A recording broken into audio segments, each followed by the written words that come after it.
कोई प्राणी कोई कार्य करता है, भावें बुरा करे ते भावें भला करे, जदों भी उहदे द्वारा कोई कार्य हुंदा है ते संसार दे लोग किसी संतान वालों किसी मनुख वालों उहदे कीते हुए भले जां चंगे कार्य जां माड़े कार्य नूं देख के झट वक्त ही उन्हां दी नज़र उन्हां दे पुरखियां ते चली जाती है भी ये किहदी संतान हन, ये किहदे बच्चे हन, इन्हां दा पिता कौन है, इन्हां दी औलाद, ये किहदे जन्म, इन्हां दा जन्मदाता कौन।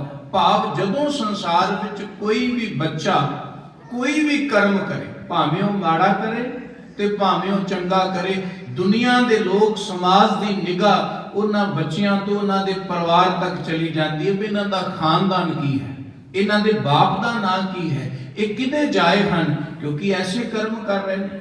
जे भला करेगा ते लोग कहणगे इहदा बाप भला, इहदी माता भली, इहदी संतान भली, इहदी कुल भली, भी इतनी महान कुल विच जन्म लैकर के इन्हां महानता कीती। ते जे कोई बुरा करदा है ते समाज जगत दे लोग उहदी कुल नूं भी लामा दिंदे ने, उन्हां दे मां बाप तक उलामे जांदे ने भी तुहाडी संतान ने आ कर्म कीता।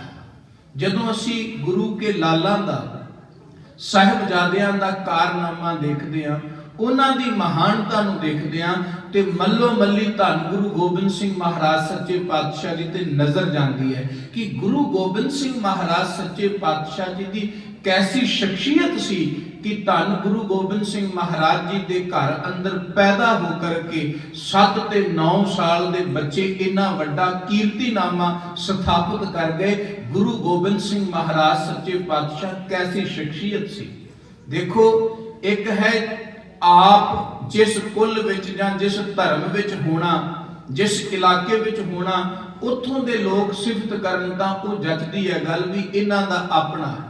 जदों कोई अनमती आ जां अनधर्मी बंदा पैगंबरां दी, गुरुआं दी, पीरां दी सिफत करदा है, उदों फिर मन अंदर यह एहसास हुंदा है कि धन गुरु गोबिंद सिंह महाराज सच्चे पातशाह जी कितनी महान शख्सियत सन। केवल सिखां ने नहीं, केवल हिंदुस्तान के बशिंदियां ने नहीं, अनमती लोगों ने भी, इस्लाम नूं मनण वाले लोगों ने भी धन गुरु गोबिंद सिंह महाराज सच्चे पातशाह जी की सिफत की।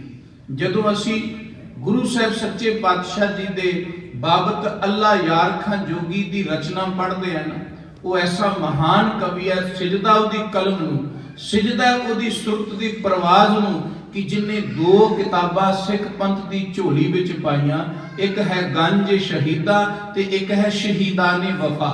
ये दोवें किताबां उसदियां उर्दू की शायरी है ते उहदे विच चमकौर दी गढ़ी दा साका ते जेड़ा सरहंद दा साका है उन्हां दोहां नूं बयान करदा है। उहदे विच एक शेर कहंदा है गुरु गोबिंद सिंह महाराज सच्चे पातशाह बाबत कि सतगुरु की सन। उस तो बाद सानू पता लगेगा कि साहिबजादियां ने एक किस तरह हस के शहादत नूं अपने हित नाल अपनी गलवकड़ी विच ले लिया, क्योंकि उहदे पिछे धन गुरु गोबिंद सिंह महाराज सच्चे पातशाह जी दा प्रताप सी। उन्हां दे सिर ते गुरु गोबिंद सिंह महाराज, गुरु तेग बहादुर महाराज सच्चे पातशाह जी दे मुबारक हस्त सन। वो वचन करदा है, करतार की सौगंध है, नानक की कसम है, जितनी भी हो गोबिंद की तारीफ वो कम है। कहंदा मैनू करतार दी भाव खुदा दी कसम लगे, मैनू गुरु नानक दी आद गुरु दी कसम लगे, जिन्नी भी कोई कर ले गुरु गोबिंद सिंह महाराज सच्चे पातशाह जी दी सिफत ते सिफत करके ये नहीं कह सकता कि मैं गुरु गोबिंद सिंह जी की बड़ी कीर्ति कर ली है, इदू वध सिफत हो नहीं सकती। वो कहंदा करतार की सौगंध है, नानक की कसम है, जितनी भी हो गोबिंद की तारीफ वो कम है। हर चंद मेरे हाथ में पुरजोर कलम है, सतगुर के लिखूं वसफ क्या ताबे रकम है। एक आंख से बुलबुला कुल बहर को देखे, साहिल को देखे, मंझधार को देखे, जां लाहिर को देखे। हर चंद कहंदा भावां की मेरे हाथ विच भी कलम है, मैं कवि हां। कहंदा हर चंद मेरे हाथ में पुरजोर कलम है, वो कलम है मेरे कोल जिदे नाल मैं बहुत कुछ लिख रहा ते लिखदा रहांगा। पर सतगुर के लिखूं वसफ, वसफ दा अर्थ हुंदा तारीफ, उस्तत मैं गुरु दी की उस्तत लिखा, क्या ताबे रकम है मेरी कलम विच इन्नी ताकत नहीं कि वो गुरु गोबिंद सिंह महाराज सच्चे पातशाह जी की पूर्ण कीर्ति लिख सके। कहते जी क्यों? वेखो उदाहरण केड़ी दिती, कहते इस तरह है, एक आंख से बुलबुला कुल बहर को देखे। समुंदर विचों पैदा हुंदा है बुलबुला, बहर दा अर्थ हुंदा है समुंदर। एक समुंदर दे पानी दी छल तो बुलबुला पैदा होया ते ओ बुलबुले दी एक ही अख है। कहते हुण जे बुलबुला अंदाजे लाण लग जाए, गिणती मिणती करन लग जाए कि मैं समुंदर नूं मापना चाहना, ते कहंदे ओ बेचारे बुलबुले दी की औकात है, वो अपनी एक निक्की जी अख नाल किन्ना कु सागर वेख लेगा। फिर कल्ला सागर ही नहीं, ओदियां लहरां भी ने, ओदे साहिल ओदे किनारे भी ने, ओदे अंदर उठदे हुए तूफान भी ने।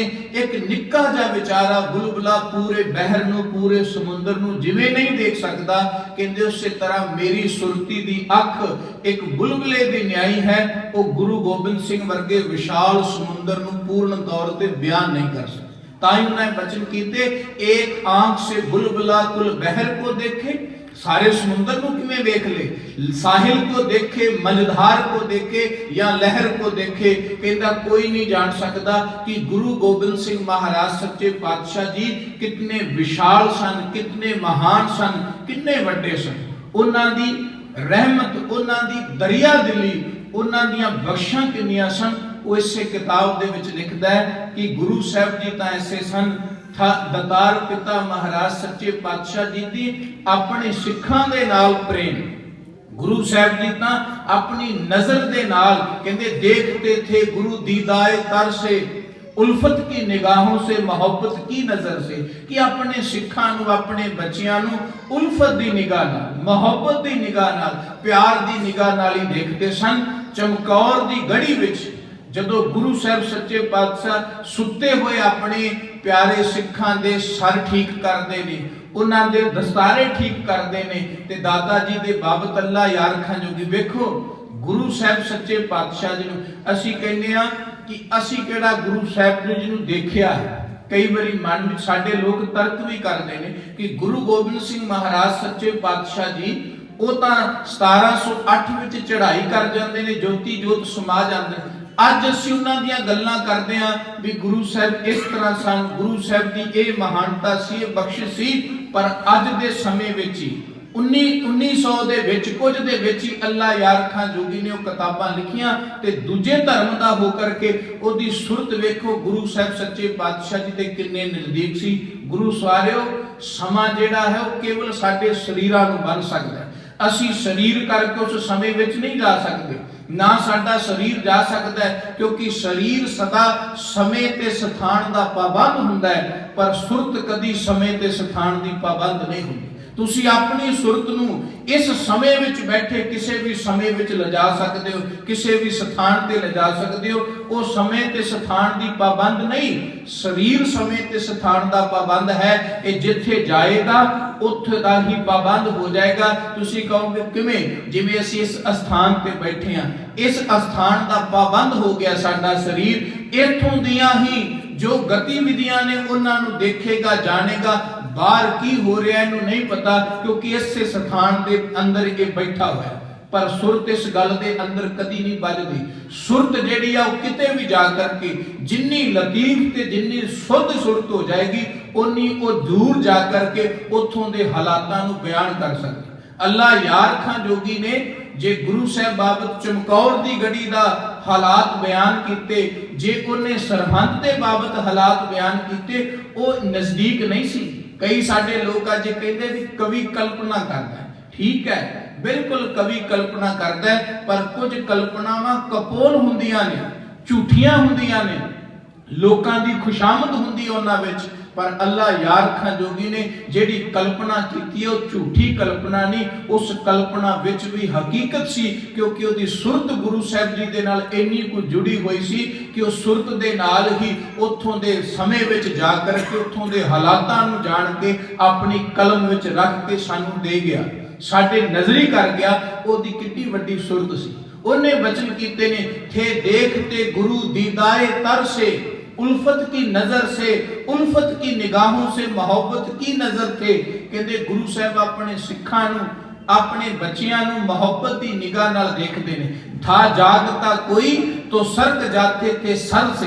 ਕਹਿੰਦੇ ਜਦੋਂ ਕੋਈ ਸਿੱਖ ਜਾਗਦਾ ਸੀ ਨਾ ਚਮਕੌਰ ਦੀ ਗੜੀ ਵਿੱਚ, ਤਾਂ ਉਸ ਵਕਤ ਗੁਰੂ ਸਾਹਿਬ ਜੀ ਬੜੀ ਛੇਤੀ ਸਰਕ ਜਾਂਦੇ ਸਨ ਕਿ ਇਹ ਮੈਨੂੰ ਵੇਖ ਨਾ ਲਏ ਮੈਂ ਆਪਣੇ ਸਿੱਖਾਂ ਦੀ ਸੇਵਾ ਪਿਆ ਕਰਦਾ, ਮੈਨੂੰ ਇਹ ਸਿੱਖ ਵੇਖ ਨਾ ਲਏ ਵੀ ਸਾਡਾ ਗੁਰੂ ਸਾਡੀ ਸੇਵਾ ਪਿਆ ਕਰਦਾ। ਕਹਿੰਦੇ ਕਾਰਨ ਕੀ ਕਿ ਗੁਰੂ ਸਾਹਿਬ ਸੱਚੇ ਪਾਤਸ਼ਾਹ ਜੀ ਆਪਣੇ ਸਿੱਖਾਂ ਦੀ ਸੇਵਾ ਕਰਦੇ ਵੀ ਜਦੋਂ ਕੋਈ ਜਾਗਦਾ ਸੀ, ਮਤਲਬ ਜਾਗਣ ਦੀ ਕੋਸ਼ਿਸ਼, ਜਾਂ ਸੁੱਤਾ ਬੰਦਾ ਪਾਸਾ ਲੈਂਦਾ ਹੈ ਤੇ ਉਹ ਲੱਗਦਾ ਵੀ ਜਾਗਦਾ ਹੈ, ਤੇ ਮਾਂ ਕਵੀ ਕਹਿੰਦੇ ਨੇ ਥਾ ਜਾਗਤਾ ਕੋਈ ਤੋ ਸਰਕ ਜਾਤੇ ਥੇ ਸਰ ਸੇ, ਉੱਥੋਂ ਹੀ ਪਰਾਂ ਹੋ ਜਾਂਦੇ ਸਨ। ਕਾਰਨ ਕੀ ਕਹਿੰਦੇ ਨਫ਼ਰਤ ਸੀ ਸ਼ਾਹ ਵਾਲਾ ਕੋ ਰਿਆਂ ਸੇ, नफरत थी शाह वाला को रिया से।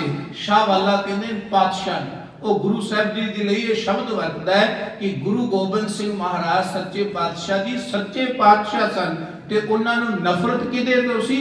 ਰਿਆ ਤੋਂ।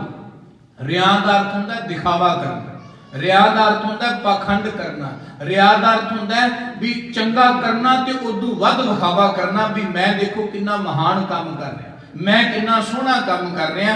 ਅੱਜ ਲੋਕ ਕਰਮ ਤਾਂ ਚੰਗੇ ਕਰਦੇ ਨੇ ਪਰ ਮਾਫ ਕਰਨਾ ਉਸ ਚੰਗਿਆਈ ਪਿੱਛੇ ਬੜਾ ਵੱਡਾ ਦਿਖਾਵਾ ਛੁਪਿਆ, ਜਿਸ ਕਰਕੇ ਸਾਡੀਆਂ ਉਹ ਚੰਗਿਆਈਆਂ ਵੀ ਅੱਜ ਕੋਈ ਬਹੁਤੀਆਂ ਕਾਰਗਰ ਸਿੱਧ ਨਹੀਂ ਹੋ ਰਹੀਆਂ। ਉਹਦੇ ਪਿੱਛੇ ਕਾਰਨ ਇਹ ਹੈ ਕਿ ਸਾਡੇ ਚੰਗਿਆਈ ਕਰਨ ਦੇ ਪਿੱਛੇ ਵੀ ਭਾਵ ਚੰਗਾ ਨਹੀਂ, ਭਾਵ ਉੱਥੇ ਵੀ ਰਿਆ ਵਾਲਾ ਹੈ, ਪਾਖੰਡ ਵਾਲਾ ਹੈ, ਦਿਖਾਵੇ ਵਾਲਾ ਹੈ। ਪਰ ਗੁਰੂ ਗੋਬਿੰਦ ਸਿੰਘ ਮਹਾਰਾਜ ਸੱਚੇ ਪਾਤਸ਼ਾਹ ਤੋਂ ਸਿੱਖੀਏ।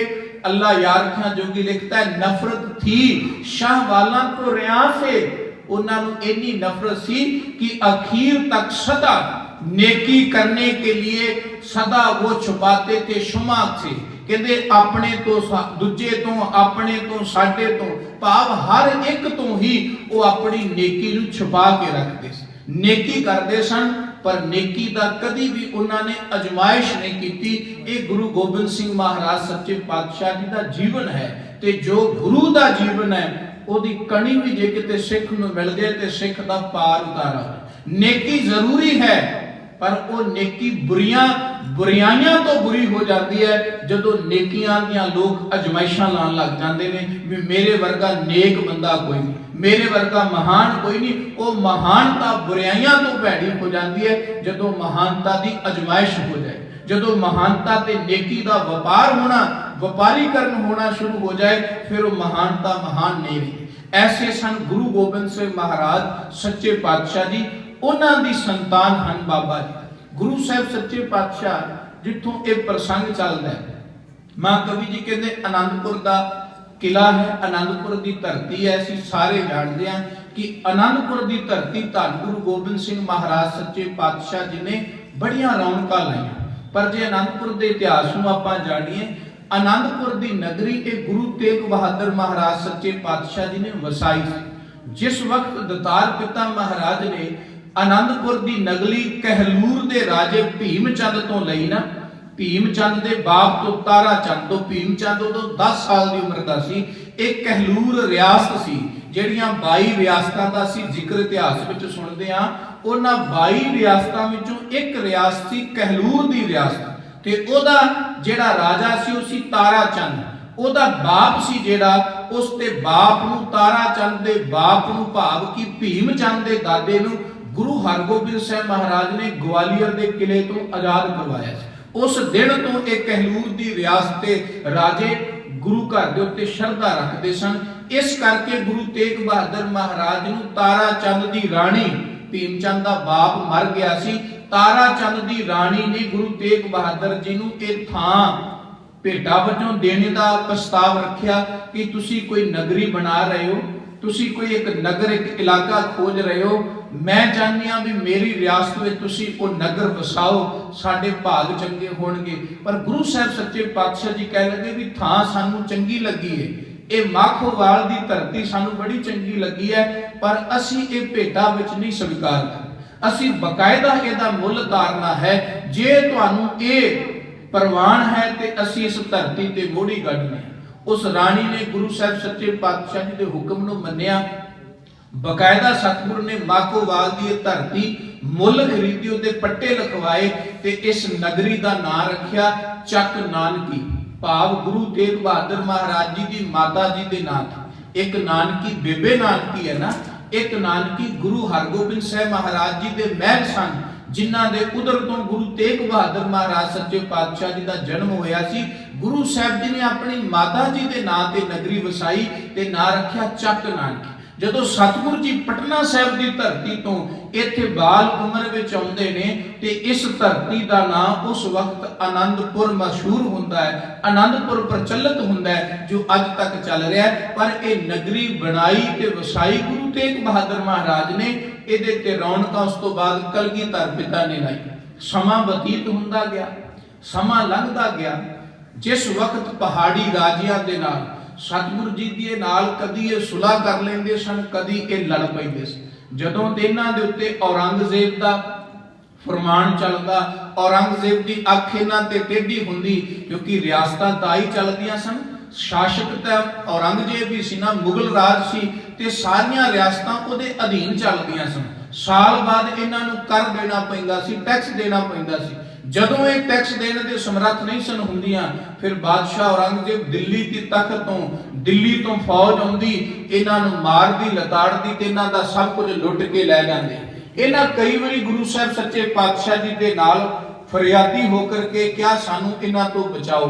ਕਈ ਵਾਰੀ ਇਹ ਸਤਿਗੁਰਾਂ ਦੇ ਨਾਲ ਹੋ ਜਾਂਦੇ, ਮੌਕਾ ਪ੍ਰਸਤ ਸਨ, ਤੇ ਕਦੀ ਇਹ ਸਤਿਗੁਰਾਂ ਤੋਂ ਉਲਟ ਹੋ ਜਾਂਦੇ। ਸਮਾਂ ਇਸ ਤਰ੍ਹਾਂ ਚੱਲਦਾ ਗਿਆ। ਭੰਗਾਨੀ ਦਾ ਯੁੱਧ ਹੋਇਆ, ਨਦੌਣ ਦਾ ਯੁੱਧ ਹੋਇਆ, ਨਿੱਕੀਆਂ ਮੋਟੀਆਂ ਝੜਪਾਂ ਹੋਈਆਂ।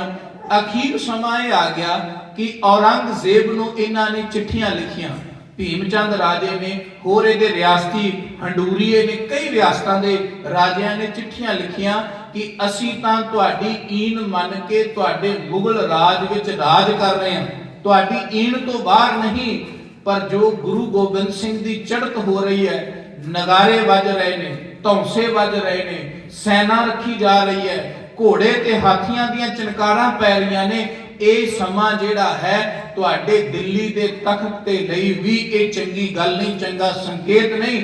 ਇਸ ਕਰਕੇ ਔਰੰਗਜ਼ੇਬ ਬਾਦਸ਼ਾਹ ਸਲਾਮਤ, ਜੇ ਤੁਸੀਂ ਮੁਗਲ ਕਾਲ ਨੂੰ, ਮੁਗਲ ਰਾਜ ਨੂੰ ਬਚਾਉਣਾ ਚਾਹੁੰਦੇ ਹੋ ਤੇ ਸਾਡੇ ਨਾਲ ਸਾਡੀ ਮਦਦ ਕਰੋ, ਸ਼ਾਹੀ ਸੈਨਾ ਭੇਜੋ ਤਾਂ ਜੋ ਇਹਨਾਂ ਨੂੰ ਠੱਲ ਪਾਈ ਜਾ ਸਕੇ। ਸਾਨੂੰ ਤਾਂ ਤੁਸੀਂ ਦਬਾ ਲੈਂਦੇ ਹੋ, ਇਹਨਾਂ ਨੂੰ ਦਬਾ ਨਹੀਂ ਸਕਦੇ। ਔਰੰਗਜ਼ੇਬ ਕੋਲ 22 ਧਾਰ ਦੇ ਰਾਜਿਆਂ ਦੀ ਚਿੱਠੀ ਪਹੁੰਚਦੀ ਹੈ ਨਾ, ਉਸ ਤੋਂ ਬਾਅਦ ਉਹ ਵੱਡੀ ਸੈਨਾ ਦੇ ਕਰਕੇ ਤੇ ਆਪਣੇ 2 ਜਰਨੈਲ, 2 ਸੂਬੇ, ਸੂਬਾ ਸਰਹੰਦ ਵਜ਼ੀਰ ਖਾਨ ਤੇ ਸੂਬਾ ਲਾਹੌਰ ਜ਼ਬਰਦਸਤ ਖਾਨ, ਇਹ ਪੰਜਾਬ ਦੀ ਧਰਤੀ ਤੇ ਖਾਸ ਕਰਕੇ ਇਹ ਦਿੱਲੀ ਦੇ ਤਖਤ ਦੇ 2 ਵੱਡੇ ਸੂਬੇ ਸਨ, ਜਿਨ੍ਹਾਂ ਤੋਂ ਬਹੁਤ ਵੱਡਾ ਮਾਮਲਾ ਇਉਂ ਕਹਿ ਲਓ ਵੀ ਇਹ 2 ਸੂਬੇ ਜਿਹੜੇ ਸਨ ਇਹ ਦਿੱਲੀ ਦੇ ਤਖਤ ਦੀ ਰੀੜ ਦੀ ਹੱਡੀ ਸਨ।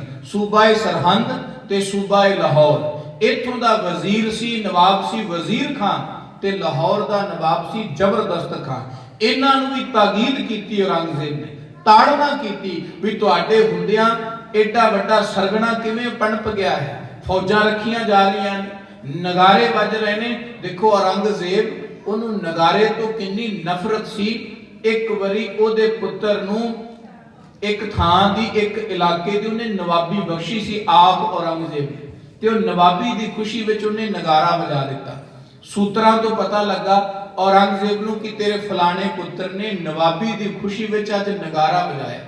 ਉਹਨੇ ਆਪਣੇ ਪੁੱਤਰ ਦੇ ਹੁੰਦਿਆਂ ਵੀ ਬਾਪ ਸੀ, ਪਰ ਉਹਨੇ ਚਿੱਠੀ ਵਿੱਚ ਆਪਣੇ ਪੁੱਤਰ ਨੂੰ ਤਾੜਨਾ ਕੀਤੀ ਵੀ ਤੈਨੂੰ ਕਿਹੜਾ ਤਖਤ ਮਿਲ ਗਿਆ ਜਿਹੜੇ ਤੂੰ ਨਗਾਰੇ ਵਜਾ ਰਿਹਾ ਹੈ। ਨਵਾਬੀ ਦੀ ਖੁਸ਼ੀ ਜ਼ਾਹਰ ਕਰਨੀ ਆ ਤੇ ਕੋਈ ਢੋਲ ਢਮੱਕਾ ਵਜਾ ਲੈ, ਨਗਾਰਾ ਵਜਾਣ ਦੀ ਅਜੇ ਤੇਰੀ ਔਕਾਤ ਨਹੀਂ ਹੋਈ। ਤੂੰ ਦਿੱਲੀ ਦਾ ਬਾਦਸ਼ਾਹ ਨਹੀਂ, ਤੇਰੇ ਕੋਲ ਤਾਂ ਇੱਕ ਸ਼ਹਿਰ ਦੀ ਨਿਜ਼ਾਮੀ ਆਈ ਹੈ, ਤੂੰ ਕੋਈ ਢੋਲਕੀ ਵਜਾ ਲੈ, ਢੋਲ ਵਜਾ ਲੈ, ਨਗਾਰਾ ਨਹੀਂ ਵਜਾ ਸਕਦਾ। ਹੁਣ ਦੇਖੋ, ਜਿਹੜਾ ਆਪਣੇ ਪੁੱਤਰ ਦੇ ਨਗਾਰੇ ਵੱਜਣ ਦਾ ਸੁਖ ਨਹੀਂ ਮਾਣ ਸਕਦਾ, ਆਪਣੇ ਪੁੱਤਰ ਨੂੰ ਤਾੜਨਾ ਕਰ ਸਕਦਾ ਹੈ, ਤੇ ਉਹ ਗੁਰੂ ਗੋਬਿੰਦ ਸਿੰਘ ਮਹਾਰਾਜ ਸੱਚੇ ਪਾਤਸ਼ਾਹ ਜੀ ਦੇ ਰਣਜੀਤ ਨਗਾਰੇ ਨੂੰ ਕਿੱਥੇ ਸ਼ੋਭਦੇ ਸਨ। ਇਸ ਕਰਕੇ ਸਾਰੀਆਂ ਖਬਰਾਂ ਪਹਾੜੀ ਰਾਜਿਆਂ ਤੋਂ ਔਰੰਗਜ਼ੇਬ ਦੇ ਪਾਸ ਗਈਆਂ। ਦਿੱਲੀ ਦੀ ਸ਼ਾਹੀ ਸੈਨਾ ਆਈ, 2 ਸੂਬਿਆਂ ਦੀ ਸ਼ਾਹੀ ਸੈਨਾ, ਸਰਹੰਦ ਦੀ ਤੇ ਲਾਹੌਰ ਦੀ, ਤੇ 22 ਧਾਰ ਦੀ ਸੈਨਾ, ਤੇ ਉਸ ਤੋਂ ਬਾਅਦ ਜਿਹੜੇ ਹਿੰਦੁਸਤਾਨ ਦੇ ਉਹ ਲੋਕ ਸਨ ਜਿਹੜੇ ਵਕਤੀ ਤੌਰ ਤੇ ਲੁਟੇਰੇ ਹੋ ਕਰਕੇ ਲੜਦੇ ਸਨ, ਡਾਕੂ ਸਨ, ਧਾੜਵੀ ਸਨ, ਉਹ ਸਾਰੇ ਜਿਹੜੇ ਰਲ ਕੇ ਉਹਨਾਂ ਆਨੰਦਪੁਰ ਸਾਹਿਬ ਨੂੰ ਘੇਰਾ ਪਾਇਆ। ਗੁਰੂ ਸਾਹਿਬ ਪਰਿਵਾਰ ਸਮੇਤ ਸਿੱਖਾਂ ਸਮੇਤ ਆਨੰਦਪੁਰ ਦੇ ਵਿੱਚ ਨੇ। ਤੇ ਉਸ ਵਕਤ ਅੱਲਾਹ यार खां जोगी लिखता है, जिस वक्त सतगुरु आनंदपुर में मुकीम थे हम रहा घर के लोग और कुछ नदीम थे, किले को घेरे चारों तरफ से गनीम थे। कहते जदों सतगुरु जी आनंदपुर विच मुकीम भाव टिकाणा करके बैठे सन ते सतगुरु जी दे नाल कौन सन? गुरु साहब जी दे जाना तो प्यारे सिख ते कुछ परिवार दे लोग ते कुछ नदीम सेवक सन जेड़े गुरु साहब जी दे नाल रह रहे सन। किले को घेरे चारों तरफ से गनीम थे ते किले नूं चारे तरफ तो जेड़ा सी ओ गनीम ओ वैरियां ने घेरिया होया सी। आनंदपुर दा घेरा पिया सी, सारे जानदे आ 6-7 महीनिਆਂ ਦਾ ਉਹ ਜ਼ਬਰਦਸਤ ਘੇਰਾ ਗਿਆ। घेरा पाण वाले अक गए, पर जिन्हां उत्ते घेरा घत्या गया सी ਉਹ ਰੱਬ ਦਾ ਸ਼ੁਕਰ ਮਨਾ ਕੇ ਅੰਦਰ ਪਾਣੀ ਦੀਆਂ ਘੁੱਟਾਂ ਦੇ ਨਾਲ ਗੁਜ਼ਾਰਾ ਕਰਦੇ ਨੇ, ਰੁੱਖਾਂ ਦੇ ਪੱਤੇ ਖਾ ਕੇ ਗੁਜ਼ਾਰਾ ਕਰਦੇ ਨੇ। ਰਾਸ਼ਨ ਪਾਣੀ ਵੀ ਮੁੱਕ ਗਿਆ, ਪਰ ਰੱਬ ਦੇ ਸ਼ੁਕਰ ਵਿੱਚ ਬੈਠੇ ਉਹ ਸਮਾਂ ਪੈ ਬਤੀਤ ਕਰਦੇ। ਪਰ ਜਦੋਂ ਬਾਹਰਲਿਆਂ ਨੂੰ ਪ੍ਰਤੀਤ ਹੋਇਆ ਵੀ ਇਹ ਜਾਣ ਵਾਲੇ ਨਹੀਂ, ਇਹ ਹਿੱਲਣ ਵਾਲੇ ਨਹੀਂ, ਫਿਰ ਆਪਣੇ ਦੂਸਰੇ ਪੈਂਤੜੇ ਲਾਏ ਕਿ ਕਸਮਾਂ ਖਾਧੀਆਂ, ਕਾਜ਼ੀ ਭੇਜਿਆ, ਪੁਰੋਹਿਤ ਭੇਜਿਆ।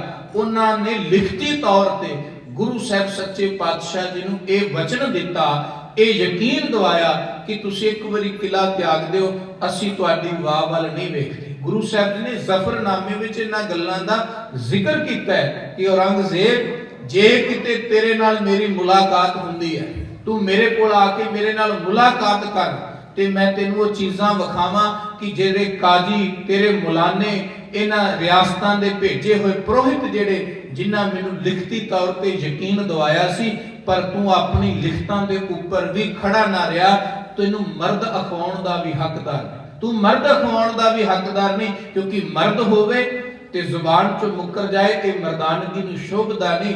ਮਰਦ ਉਹ ਹੈ ਜਿਹੜਾ ਆਪਣੇ ਕੀਤੇ ਕੌਲ ਤੇ ਬਰਕਰਾਰ ਹੈ। ਤਾਂ ਹੀ ਗੁਰੂ ਸਾਹਿਬ ਜੀ ਨੇ ਬਚਨ ਲਿਖੇ ਸਨ, ਹਮੂ ਮਰਦ ਬਾਇਦ ਬਵਦ ਸੁਖਨਵਰ ਨਾ ਸ਼ਾਨੇ ਦਿਗਰ ਦਾਹਿਨੇ ਦਿਗਰ। ਹਮੂ ਮਰਦ ਬਾਇਦ ਬਵਦ ਸੁਖਨਵਰ ਨਾ ਸ਼ਿਕਮੇ ਦਿਗਰ ਦਾਹਿਨੇ ਦਿਗਰ। ਕਹਿੰਦੇ ਮਰਦ ਉਹ ਹੈ ਜਿਹਦੇ ਪੇਟ ਵਿੱਚ ਜੋ ਹੈ ਉਹੀ ਜ਼ੁਬਾਨ ਤੇ ਹੋਵੇ, ਜਿਹਦੀ ਜ਼ੁਬਾਨ ਤੇ ਕੁਝ ਹੋਰ ਪੇਟੋਂ ਕੁਝ ਹੋਰ ਹੋਵੇ, ਉਹ ਮਰਦ ਅਖਵਾਉਣ ਦਾ ਹੱਕਦਾਰ ਨਹੀਂ। ਇਹ ਜ਼ਫਰਨਾਮੇ ਵਿੱਚ ਗੁਰੂ ਸਾਹਿਬ ਜੀ ਨੇ ਔਰੰਗਜ਼ੇਬ ਨੂੰ ਦੀਨੇ ਕਾਂਗੜ ਦੀ ਧਰਤੀ ਤੇ ਲਿਖਿਆ ਕਿ ਤੇਰੇ ਕੌਲ ਕੀਤੇ ਹੋਏ ਮੇਰੇ ਪਾਸ। ਖੈਰ ਸਤਿਗੁਰੂ ਜੀ ਨੇ ਉਹਨਾਂ ਦੀ ਕੁਰਾਨ ਦਾ, ਉਹਨਾਂ ਦੀ ਗੀਤਾ ਦਾ, ਉਹਨਾਂ ਦੇ ਧਾਰਮਿਕ ਚਿੰਨ੍ਹਾਂ ਦਾ ਸਤਿਕਾਰ ਕੀਤਾ, ਸਿੱਖਾਂ ਦੀ ਮੰਨੀ ਤੇ ਸਤਿਗੁਰੂ ਜੀ ਤਾਰਿਆਂ ਦੀ ਛਾਵੇਂ 6-7 ਰਾਤ ਦੀ ਰਾਤ ਦਰਮਿਆਨੀ ਰਾਤ ਪੋਹਦਿਆਂ ਦਿਨਾਂ ਵਿੱਚ, ਇਹਨਾਂ ਦਿਨਾਂ ਵਿੱਚ ਸਤਿਗੁਰੂ ਨੇ ਆਨੰਦਪੁਰ ਦਾ ਕਿਲਾ ਤਿਆਗਿਆ। ਸਰਸਾ ਨਦੀ ਤੇ ਗਹਿ ਗਚਮੀ ਲੜਾਈ ਹੋਈ। ਇੱਥੇ ਪਰਿਵਾਰ ਸਤਿਗੁਰਾਂ ਦਾ 3 ਹਿੱਸਿਆਂ ਦੇ ਵਿੱਚ ਆਪਣਾ ਵੰਡਿਆ ਜਾਂਦਾ। ਇੱਕ ਦਤਾਰ ਪਿਤਾ ਮਹਾਰਾਜ ਸੱਚੇ ਪਾਤਸ਼ਾਹ ਜੀ ਦੇ ਨਾਲ ਬਾਬਾ ਅਜੀਤ ਸਿੰਘ ਜੀ, ਬਾਬਾ ਜੁਝਾਰ ਸਿੰਘ ਜੀ ਤੇ 40-42 ਸਿੰਘ ਜਿਹੜੇ ਸਨ ਉਹ ਸਤਿਗੁਰਾਂ ਦੇ ਨਾਲ ਚਮਕੌਰ ਨੂੰ ਕੂਚ ਕਰਦੇ ਨੇ। ਇੱਕ ਪਰਿਵਾਰ ਭਾਈ ਮਨੀ ਸਿੰਘ ਜੀ ਦੇ ਨਾਲ ਗੁਰੂ ਕੇ ਮਹਿਲ ਉਹ ਦਿੱਲੀ ਦੀ ਧਰਤੀ ਨੂੰ ਰੁਖਸਤ ਹੁੰਦੇ ਨੇ ਤੇ ਮਾਤਾ ਗੁਜਰ ਕੌਰ ਜੀ ਛੋਟੇ 2 ਲਾਲਾਂ ਦੇ ਨਾਲ ਸਰਸਾ ਪਾਰ ਕਰ ਜੰਗਲ ਦੇ ਰਾਹ ਪੈ ਜਾਂਦੇ। ਉਸ ਜੰਗਲੀ ਰਸਤੇ ਤੋਂ ਗੁਜ਼ਰਦੇ ਨੇ। ਇੱਥੇ ਪਰਿਵਾਰ 3 ਹਿੱਸਿਆਂ ਵਿੱਚ ਵੰਡਿਆ ਜਾਂਦਾ ਹੈ। ਭਾਈ ਮਨੀ ਸਿੰਘ ਜੀ ਗੁਰੂ ਮਹਿਲਾਂ ਨੂੰ ਦਿੱਲੀ ਲੈ ਜਾਂਦੇ ਨੇ। ਗੁਰੂ ਸਾਹਿਬ ਸੱਚੇ ਪਾਤਸ਼ਾਹ ਜੀ ਚਮਕੌਰ ਦੀ ਗੜੀ ਵਿੱਚ ਜੂਝਦੇ ਨੇ। ਜੋ ਉਹਨਾਂ ਨੇ ਸੰਕਲਪ ਲਿਆ ਸੀ ਕਿ 1.25 लाख से एक लड़ाऊं, तबै गोबिंद सिंह नाम कहाऊं, चिड़ियों से मैं बाज तड़ाऊं। ਉਹ ਸੰਕਲਪ ਸਤਿਗੁਰਾਂ ਨੇ ਚਮਕੌਰ ਦੀ ਗੜੀ ਦੇ ਵਿੱਚ ਬਿਲਕੁਲ ਸਾਖਸ਼ਾਤ ਸਿੱਧ ਵੀ ਕੀਤਾ। ਉਹ ਹਕੀਕਤ ਵਿੱਚ ਦਤਾਰ ਪਿਤਾ ਮਹਾਰਾਜ ਨੇ ਉਹ ਜੋ ਸਿੱਖ ਸੁਪਨੇ ਲੈਂਦੇ ਸਨ, ਕਿਉਂਕਿ ਬਾਣੀ ਵਿੱਚ ਅਸੀਂ ਇੱਕ ਵਚਨ ਪੜ੍ਹਦੇ ਹਾਂ, ਰਣ ਦੇਖ ਸੂਰੇ ਚਿੱਤ ਉਲਾਸ, ਕਿ ਰਣ ਦੇ ਵਿੱਚ ਨਾ ਜਦੋਂ ਸੂਰਾ ਜਿਹੜਾ ਸੂਰਮਾ ਹੁੰਦਾ ਹੈ ਉਹਦੇ ਅੰਦਰ ਜੋਸ਼ ਕਦੋਂ ਹੁੰਦਾ ਹੈ, ਉਹਦੇ ਅੰਦਰ ਉਲਾਸ ਇੱਛਾ ਹਰਸ਼ ਕਦੋਂ ਜਾਗਦਾ ਹੈ, ਜਦੋਂ ਉਹਦੇ ਕੰਨਾਂ ਵਿੱਚ ਖਬਰ ਪੈਂਦੀ ਹੈ ਵੀ ਹੁਣ ਜੂਝਣ ਦਾ ਮੈਨੂੰ ਸਮਾਂ ਮਿਲੇ। ਅਬ ਜੂਝਣ ਕੋ ਦਾਓ, ਕਿ ਹੁਣ ਮੈਨੂੰ ਜੂਝਣ ਦਾ ਮੈਦਾਨੇ ਜੰਗ ਵਿੱਚ ਸਮਾਂ ਮਿਲੇਗਾ। ਕਹਿੰਦੇ ਜਿਹੜਾ ਤੇ ਸੂਰਮਾ ਹੈ ਉਹਦੇ ਕੰਨਾਂ ਵਿੱਚ ਜਦੋਂ ਮੈਦਾਨੇ ਜੰਗ ਵਿੱਚ ਜੂਝਣ ਦੀਆਂ ਗੱਲਾਂ ਪੈਣ ਤੇ ਉਹਦੇ ਚਿਹਰੇ ਤੇ ਲਾਲੀ ਆ ਜਾਂਦੀ ਹੈ, ਉਹਦੇ ਡੌਲੇ ਫਰਕਦੇ ਨੇ ਤੇ ਉਹ ਜਾਨ ਤਲੀ ਤੇ ਰੱਖ ਕੇ ਦੌੜਦਾ ਹੈ ਕਿ ਮੇਰੇ ਕੋਲੋਂ ਕਿਤੇ ਸਮਾਂ ਨਾ ਲੰਘ ਜਾਏ। ਪਰ ਕਹਿੰਦੇ ਜਿਹੜੇ ਬੁਜ਼ਦਿਲ ਹੁੰਦੇ ਨੇ, ਕਾਇਰ ਹੁੰਦੇ ਨੇ। ਜੇ ਕਿਤੇ ਉਹ ਰਣ ਦਾ ਨਾਂ ਸੁਣ ਲੈਣ, ਯੁੱਧ ਦਾ ਨਾਂ ਸੁਣ ਲੈਣ, ਉਹਨਾਂ ਦੀਆਂ ਲੱਤਾਂ ਕੰਬਣ ਲੱਗ ਜਾਂਦੀਆਂ, ਉਹਨਾਂ ਦੇ ਪੈਰ ਥਿਰਕ ਜਾਂਦੇ ਨੇ। ਉਹ ਦੌੜਨ ਦਾ, ਜਾਨ ਬਚਾਉਣ ਦਾ ਸਮਾਂ ਪੈ ਲੱਭਦੇ ਨੇ। ਆਵਾਜ਼ ਤਾਂ ਇੱਕ ਹੀ ਹੈ ਨਾ, ਜਦੋਂ ਸੂਰੇ ਦੇ ਕੰਨ ਵਿੱਚ ਪਈ, ਉਹਦੇ ਚਿੱਤ ਵਿੱਚ ਉਲਾਸ ਆਇਆ, ਚਾਹ ਆਇਆ। ਤੇ ਗੁਰੂ ਸਾਹਿਬ ਸੱਚੇ ਪਾਤਸ਼ਾਹ ਜੀ ਅਨੰਦਪੁਰ ਦੀ ਧਰਤੀ ਤੇ ਬਚਨ ਕਰਿਆ ਕਰਦੇ ਸਨ ਕਿ 1.25 लाख से एक लड़ाऊं, तबै गोबिंद सिंह नाम कहाऊं। ਵੇਖੋ ਇਹ ਭਵਿੱਖਤਵਾਦ ਲੱਗਦੇ ਨਾ ਕਿ ਇਹ 1.25 लाख से एक लड़ाऊं, ਵੀ ਮੈਂ 1.25 लाख ਨਾਲ ਇੱਕ ਲੜਾਵਾਂਗਾ, ਮੈਂ ਚਿੜੀਆਂ ਤੋਂ ਬਾਜ ਤੜਾਵਾਂਗਾ। ਤੇ ਸਿੱਖ ਦਤਾਰ ਪਿਤਾ ਮਹਾਰਾਜ ਜੀ ਦੇ ਬਚਨਾਂ ਨੂੰ ਗਾਉਂਦੇ ਹੁੰਦੇ ਸਨ ਤੇ ਸੋਚਦੇ ਸਨ ਦਾਤਾ ਸੂਰੇ ਸਨ ਜਿਹੜੇ ਵੀ ਸਮਾਂ ਕਦੋਂ ਆਏਗਾ, ਇਹ ਹਕੀਕਤ ਵਿੱਚ ਤੁਹਾਡੇ ਵਚਨ ਕਦੋਂ ਹੋਣਗੇ ਕਿ ਇੱਕ ਇੱਕ ਨੂੰ 1.25 ਲੱਖ ਨਾਲ ਲੜਨਾ ਪਏਗਾ। ਤੇ ਗੁਰੂ ਸਾਹਿਬ ਸੱਚੇ ਪਾਤਸ਼ਾਹ ਜਦੋਂ ਚਮਕੌਰ ਦੀ ਗੜੀ ਵਿੱਚ ਆਏ, ਉੱਥੇ ਫਿਰ ਅੱਲਾ यार खान लिखता है जिस खित्ते में कहते थे आना ये वही है, कल जिस जगह से कल है लुट के जाना ये वही है। कहते आ वो खित्ता है जिस खित्ते विच कल मैं एक एक नूं 1.25 ਲੱਖ ਦੇ ਨਾਲ ਲੜਾ ਦੇਣਾ ਹੈ। ਗੁਰੂ ਸਾਹਿਬ ਸੱਚੇ ਪਾਤਸ਼ਾਹ ਜੀ ਨੇ ਹਕੀਕਤ ਕਰ ਰਖਾ ਹੈ। ਚਮਕੌਰ ਦੀ ਗੜੀ ਦਾ ਸਾਕਾ ਵਰਤਦਾ ਹੈ। ਇਧਰ ਗੁਰੂ ਸਾਹਿਬ ਸੱਚੇ ਪਾਤਸ਼ਾਹ ਜੀ ਦੇ ਬਜ਼ੁਰਗ ਮਾਤਾ ਦੋਹਾਂ ਲਾਲਾਂ ਦੇ ਨਾਲ ਜੰਗਲ ਦੇ ਰਸਤੇ ਚੱਲਦੇ। ਸਮਾਂ ਦੇਖੋ ਕਿੰਨਾ ਬਲਵਾਨ ਹੁੰਦਾ ਹੈ। ਜਦੋਂ ਬੰਦੇ ਦੇ ਦਿਨ ਚੰਗੇ ਹੁੰਦੇ ਨਾ, ਉਸ ਵਕਤ ਵੱਡੇ ਵੱਡੇ ਖੱਬੀ ਖਾਨ ਉਹ ਵੀ ਝੁਕ ਕੇ ਸਲਾਮਾਂ ਕਰਕੇ ਆਣ ਮਿਲਦੇ ਨੇ। ਜਦੋਂ ਬੰਦੇ ਦੇ ਦਿਨ ਚੰਗੇ ਹੋਣ, ਜਦੋਂ ਬੰਦੇ ਕੋਲ ਹਰ ਤਰ੍ਹਾਂ ਦਾ ਉਹਦੇ ਕੋਲ ਧਨ ਮਾਲ ਅਸਬਾਬ ਹੋਵੇ ਤੇ ਵੱਡੇ ਵੱਡੇ ਆ ਕਰਕੇ ਰਾਬਤਾ ਕਾਇਮ ਕਰਦੇ ਨੇ, ਝੁਕਦੇ ਨੇ। ਤੇ ਜਦੋਂ ਬੰਦੇ ਦੇ ਦਿਨ ਬਦਲ ਜਾਣ ਨਾ, ਤੇ ਬੁਜ਼ਦਿਲ ਬੰਦੇ ਵੀ ਜਿਹੜੇ ਸਿਰੇ ਤੇ ਡਰਪੋਕ ਬੰਦੇ ਨੇ, ਉਹ ਵੀ ਆ ਕੇ ਅੱਖਾਂ ਕੱਢਣ ਲੱਗਿਆ ਟਾਈਮ ਨਹੀਂ ਲਾਉਂਦੇ, ਕਿਉਂਕਿ ਉਹਨਾਂ ਨੂੰ ਪਤਾ ਹੁਣ ਸਮਾਂ ਨਹੀਂ ਹੈ।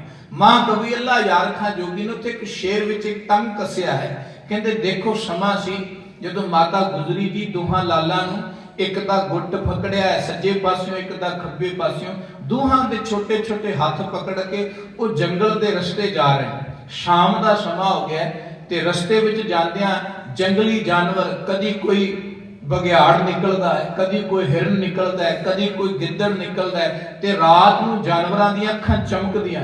ਕਹਿੰਦੇ ਜਦੋਂ ਕਿਸੇ ਵੀ ਜੰਗਲੀ ਜਾਨਵਰ ਦੀ ਅੱਖ ਚਮਕਦੀ ਹੈ ਤੇ ਮਾਤਾ ਗੁਜਰੀ ਜੀ ਛੇਤੀ ਦੇ ਨਾਲ ਉਹਨਾਂ ਦੇ ਹੱਥ ਜਿਹੜੇ ਪਕੜੇ ਹੋਏ ਨੇ ਨਾ, ਹੱਥ ਛੱਡ ਕੇ ਉਹਨਾਂ ਦੋਹਾਂ ਨੂੰ ਆਪਣੀ ਗਲਵੱਕੜੀ ਵਿੱਚ ਲੈ ਲੈਂਦੇ। ਛੇਤੀ ਦੇ ਨਹੀਂ ਉੱਥੇ ਹੀ ਰੁਕ ਜਾਂਦੇ ਨੇ। ਜਦੋਂ ਉਹ ਜਾਨਵਰ ਗੁਜ਼ਰਦਾ ਤੇ ਅੱਗੇ ਚੱਲਦੇ ਨੇ। ਕਹਿੰਦੇ ਵਾਹ ਮਾਲਕਾ ਰੰਗ ਕਰਤਾਰ ਦੇ ਕਿ ਇਹ ਉਹ ਦਾਤੇ ਦੇ ਪੁੱਤਰ ਨੇ ਕਿ ਜਿਹਦੇ ਦਰ ਤੇ ਕਦੀ ਸ਼ੇਰ ਵੀ ਆ ਕੇ ਝੁਕਦੇ ਸਨ। ਅੱਜ ਸਮਾਂ ਵੇਖੋ, ਦਿਨ ਵੇਖੋ ਕੈਸੇ ਨੇ।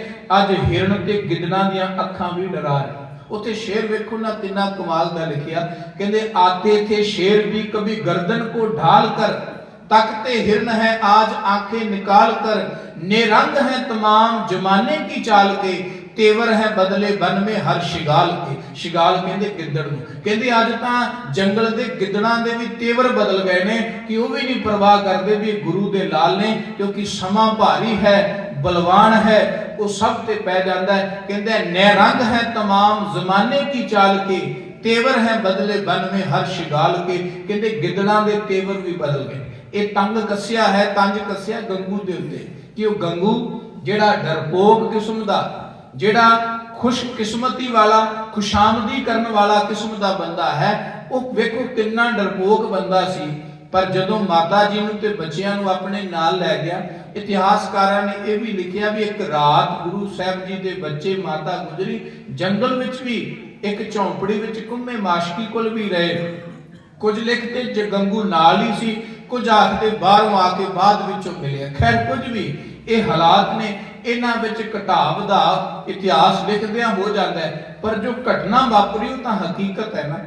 गंगू दे घर माता जी लै करके जाते हैं, रात उत्थे विश्राम किया जाता है, उन्हां दी सेवा पानी करदा है। ते उन्हां दे पास एक जेवरात दा डिब्बा लिखिया, कई आखदे मोहरां दी थैली सी, खुरजी सी। वो गंगू ने वेख लई ते माया वेख करके ओदी नीयत विच फर्क पै गया। उन्हें माया वेखी, उन्हें सोचिया भी ये माया किते मैनू मिल जाए। रात सुत्तिया कई लोग, मैं पहला अर्ज किया भी साडी तर्क दी कोई सीमा नहीं, हर बंदा तर्क कर लगे एक खिण लांदा, एक मिनट लांदा। कई लोगों ने वचन भी लिखे ने जां कहे ने, जुबानी सीना बने ने, ਵੀ ਮਾਤਾ ਗੁਜਰੀ ਨੂੰ ਕੀ ਲੋੜ ਸੀ ਮਾਇਆ ਨਾਲ ਲੈ ਜਾਣ ਦੀ। ਇਹ ਤਾਂ ਗੱਲਾਂ ਬਣਾਈਆਂ ਨੇ, ਕਿਉਂਕਿ ਜਿਹੜੇ ਆਪਣੇ ਪਤੀ ਨੂੰ ਵਾਰ ਸਕਦੇ ਸਨ, ਆਪਣੇ ਪੋਤਰਿਆਂ ਨੂੰ ਵਾਰ ਸਕਦੇ ਸਨ, ਆਪਣੇ ਪੁੱਤਰ ਨੂੰ ਵਾਰ ਸਕਦੇ ਸਨ, ਉਹਨਾਂ ਮਾਇਆ ਹੀ ਨਾਲ ਚੁੱਕਣੀ ਸੀ। ਉਹਨਾਂ ਨੂੰ ਧਨ ਦਾ ਕੋਈ ਲੋਭ ਸੀ? ਦੇਖੋ, ਕਈ ਵਾਰੀ ਹਰ ਵਸਤੂ ਨੂੰ ਅਸੀਂ ਦੋ ਤਰੀਕਿਆਂ ਨਾਲ ਲੈਂਦੇ ਹਾਂ। ਕੁਝ ਚੀਜ਼ਾਂ ਨੂੰ ਜ਼ਰੂਰਤ ਲਈ ਵਰਤਿਆ ਜਾਂਦਾ ਹੈ ਤੇ ਕੁਝ ਲੋਕ ਉਹਨਾਂ ਚੀਜ਼ਾਂ ਨੂੰ ਮੋਹ ਵਸ ਵਰਤਦੇ ਨੇ, ਉਹਨਾਂ ਚੀਜ਼ਾਂ ਨੂੰ ਪਕੜ ਵਸ ਵਰਤਦੇ ਨੇ।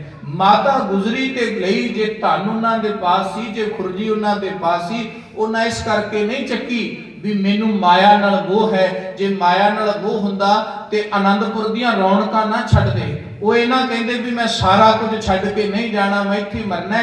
ਉਹਨਾਂ ਜੇ ਧਨ ਦੀ ਖੁਰਜੀ ਜਾਂ ਜੇਵਰਾਤ ਦਾ ਡੱਬਾ ਚੁੱਕਿਆ, ਉਹਦੇ ਚੁੱਕਣ ਦਾ ਇੱਕੋ ਇੱਕ ਕਾਰਨ ਸੀ ਵੀ ਧਨ ਉਹ ਸ਼ਕਤੀ ਹੈ ਜਿੱਥੇ ਕਿਤੇ ਔਕੜ ਬਣੇ, ਮੁਸੀਬਤ ਬਣੇ ਤੇ ਧਨ ਦੀ ਵਰਤੋਂ ਕਰਕੇ ਬੰਦਾ ਅੱਗੇ ਲੰਘ ਜਾਂਦਾ। ਗੁਰੂ ਗੋਬਿੰਦ ਸਿੰਘ ਮਹਾਰਾਜ ਖੁਦ ਆਪ, ਅਸੀਂ ਉਹਨਾਂ ਦੇ ਇਤਿਹਾਸ ਵਿੱਚ ਪੜ੍ਹਦੇ ਹਾਂ, ਜਦੋਂ ਚਮਕੌਰ ਦੀ ਗੜੀ ਤਾੜੀ ਵਜਾ ਕਰਕੇ ਸਤਿਗੁਰੂ ਜੀ ਨਿਕਲੇ ਤੇ ਨਿਕਲਦਿਆਂ ਅੱਗੇ ਜਾ ਕਰਕੇ ਮਾਛੀਵਾੜੇ ਦੇ ਜੰਗਲਾਂ ਤੱਕ ਸਤਿਗੁਰੂ ਜੀ ਤੁਰ ਕੇ ਜਾਂਦੇ ਨੇ ਤੇ ਉੱਥੇ ਦੋ ਪਾਲੀ ਭਰਾ, ਸੱਕੇ ਭਰਾ, ਜਿਹੜੇ ਡੰਗਰਾਂ ਨੂੰ ਚਾਰ ਰਹੇ ਸਨ, ਜਦੋਂ ਸਤਿਗੁਰੂ ਜੀ ਸਹੀ ਰਸਤੇ ਤੋਂ, ਜਿਹੜਾ ਅਸਲ ਮਾਰਗ ਸੀ ਤੋਂ ਹਟ ਕੇ ਚੱਲ ਰਹੇ ਸਨ ਨਾ, ਵੀ ਕਿਸੇ ਕੋਈ ਮੁਗਲ ਦਾ ਸੂਈਆ ਬੰਦਾ ਨਾ ਅੱਗੇ ਹੋਵੇ, ਉਹਨਾਂ ਲੋਕਾਂ ਨੇ, ਉਹਨਾਂ ਪਾਲੀਆਂ ਨੇ, ਡੰਗਰ ਚਰਾਉਣ ਵਾਲੇ ਸਤਿਗੁਰੂ ਜੀ ਨੂੰ ਦੇਖ ਲਿਆ। ਸੋਚਿਆ ਵੀ ਕੋਈ ਬੰਦਾ ਹੈ, ਰੌਲਾ ਪਾਉਣ ਲੱਗੇ ਤੇ ਗੁਰੂ ਸਾਹਿਬ ਸੱਚੇ ਪਾਤਸ਼ਾਹ ਜੀ ਨੇ ਇੱਕ ਇੱਕ ਮੋਹਰ ਉਹਨਾਂ ਵੱਲ ਸੁੱਟੀ। ਧਨ ਤਾਂ ਸਤਿਗੁਰੂ ਜੀ ਦੇ ਪਾਸ ਵੀ ਸੀ। ਇਤਿਹਾਸ ਵਿੱਚ ਆਉਂਦਾ ਗੁਰੂ ਸਾਹਿਬ ਨੇ ਇੱਕ ਇੱਕ ਮੋਹਰ ਉਹਨਾਂ ਵੱਲ ਸੁੱਟੀ, ਉਹਨਾਂ ਮੋਹਰ ਚੁੱਕ ਲਈ। ਸੋਚਿਆ ਵੀ ਜਿਹਦੇ ਕੋਲ ਮੋਹਰ ਹੈ ਬੰਦਾ ਬੜਾ ਵੱਡਾ ਹੈ, ਉੱਚੀ ਰੌਲਾ ਪਾਉਣ ਲੱਗੇ। ਹੋਰ ਰੌਲਾ ਪਾਇਆ ਵੀ ਇਹ ਡਰ ਜਾਏਗਾ, ਸਾਨੂੰ ਹੋਰ ਧਨ ਦੇਗਾ। ਗੁਰੂ ਸਾਹਿਬ ਜੀ ਨੇ ਇੱਕ ਇੱਕ ਮੋਹਰ ਹੋਰ ਸੁੱਟੀ, ਪਰ ਜਦੋਂ ਬੰਦੇ ਦੇ ਸਵਾਰਥ ਲਾਲਚ ਦੀ ਸੀਮਾ ਕੋਈ ਨਹੀਂ, ਉਹਨਾਂ ਹੋਰ ਰੌਲਾ ਪਾਉਣਾ ਸ਼ੁਰੂ ਕੀਤਾ। ਸਤਿਗੁਰੂ ਜੀ ਨੇ ਇਸ਼ਾਰੇ ਨਾਲ ਨੇੜੇ ਬੁਲਾਇਆ ਤੇ ਇੱਕ ਦਾ ਸੀਸ ਝਟਕਾ ਦਿੱਤਾ ਆਪਣੀ ਸ੍ਰੀ ਸਾਹਿਬ ਦੇ, ਦੂਜਾ ਡਰ ਕੇ ਭੱਜ ਗਿਆ।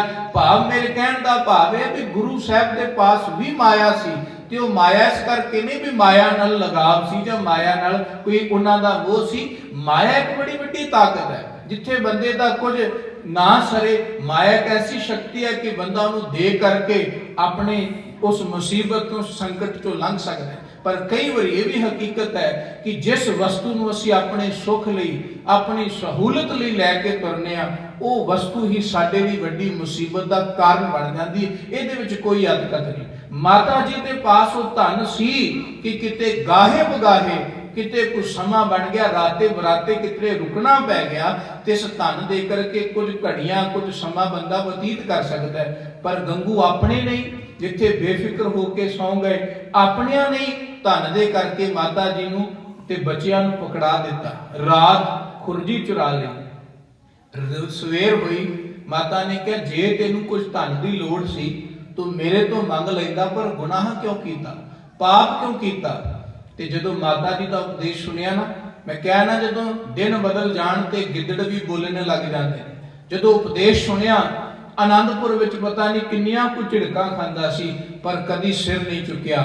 ਅੱਜ ਦਿਨ ਬਦਲੇ ਨੇ ਤੇ ਮਾਤਾ ਗੁਜਰੀ ਦਾ ਉਪਦੇਸ਼ ਸੁਣ ਕੇ, उपदेश सुनकर वो माता गुजरी का शर्मिंदा होने की जगह कहने लगे वो माता जी का उपदेश सुने उस बेहया ने शर्मिंदा होने की जगह चलाने लगा। कहने लगे जिथे शर्मिंदा होना सी उथे जोर जोर दी रौला पा लगा। कहने लगा देखो क्या खूब है मजा, क्या तुम्हें पनाह देने की यही है सजा। भी ये तो चंगी गल है, मैं तुहानू पनाह दिती ते मेरे ते पनाह दा मैनू ये इनाम देंदे हो। जान छुपाए बैठे हो खुद निबाब से, कहते हो चोर मुझे किस हिसाब से। माता गुजरी नूं कहन लग गया भी चोरां वांगू ते आप मेरे घर बैठे हो जान छुपा के, मैनू चोर किस हिसाब नाल कहंदे हो। मैं चोर नहीं, मैं ते तुहानू पनाह दित्ती है। चोर तो बाद चतुर बन लगा। माता जी ने कहा गंगू रौला ना पा, तेनू धन चाहिदा मैं होर लै देंगा, होर लै देंगी, तेनू जेड़ी वस्तु चाहिदी है। पर इन्हां बच्चियां ते तरस खा। पर कहंदे उहदे सिर दे उत्ते ਉਹਦੇ ਮਨ ਵਿੱਚ ਜੋ ਲਾਲਚ ਦਾ ਕੁੱਤਾ ਭੌਂਕ ਰਿਹਾ ਸੀ, ਲੋਭ ਦਾ ਕੁੱਕਰ ਭੌਂਕ ਰਿਹਾ ਸੀ, ਉਹਨੇ ਤਰਸ ਨਹੀਂ ਕੀਤਾ। ਬੰਦੇ ਦੇ ਅੰਦਰ ਜਦੋਂ ਸਵਾਰਥ, ਲੋਭ, ਹੰਕਾਰ, ਇਹਨਾਂ ਨੂੰ ਰਾਖਸ਼ ਕਿਹਾ ਗਿਆ, ਇਹਨਾਂ ਨੂੰ ਵਿਕਾਰ ਵੀ ਕਿਹਾ ਗਿਆ, ਇਹਨਾਂ ਨੂੰ ਜ਼ਹਿਰ ਵੀ ਕਿਹਾ ਗਿਆ।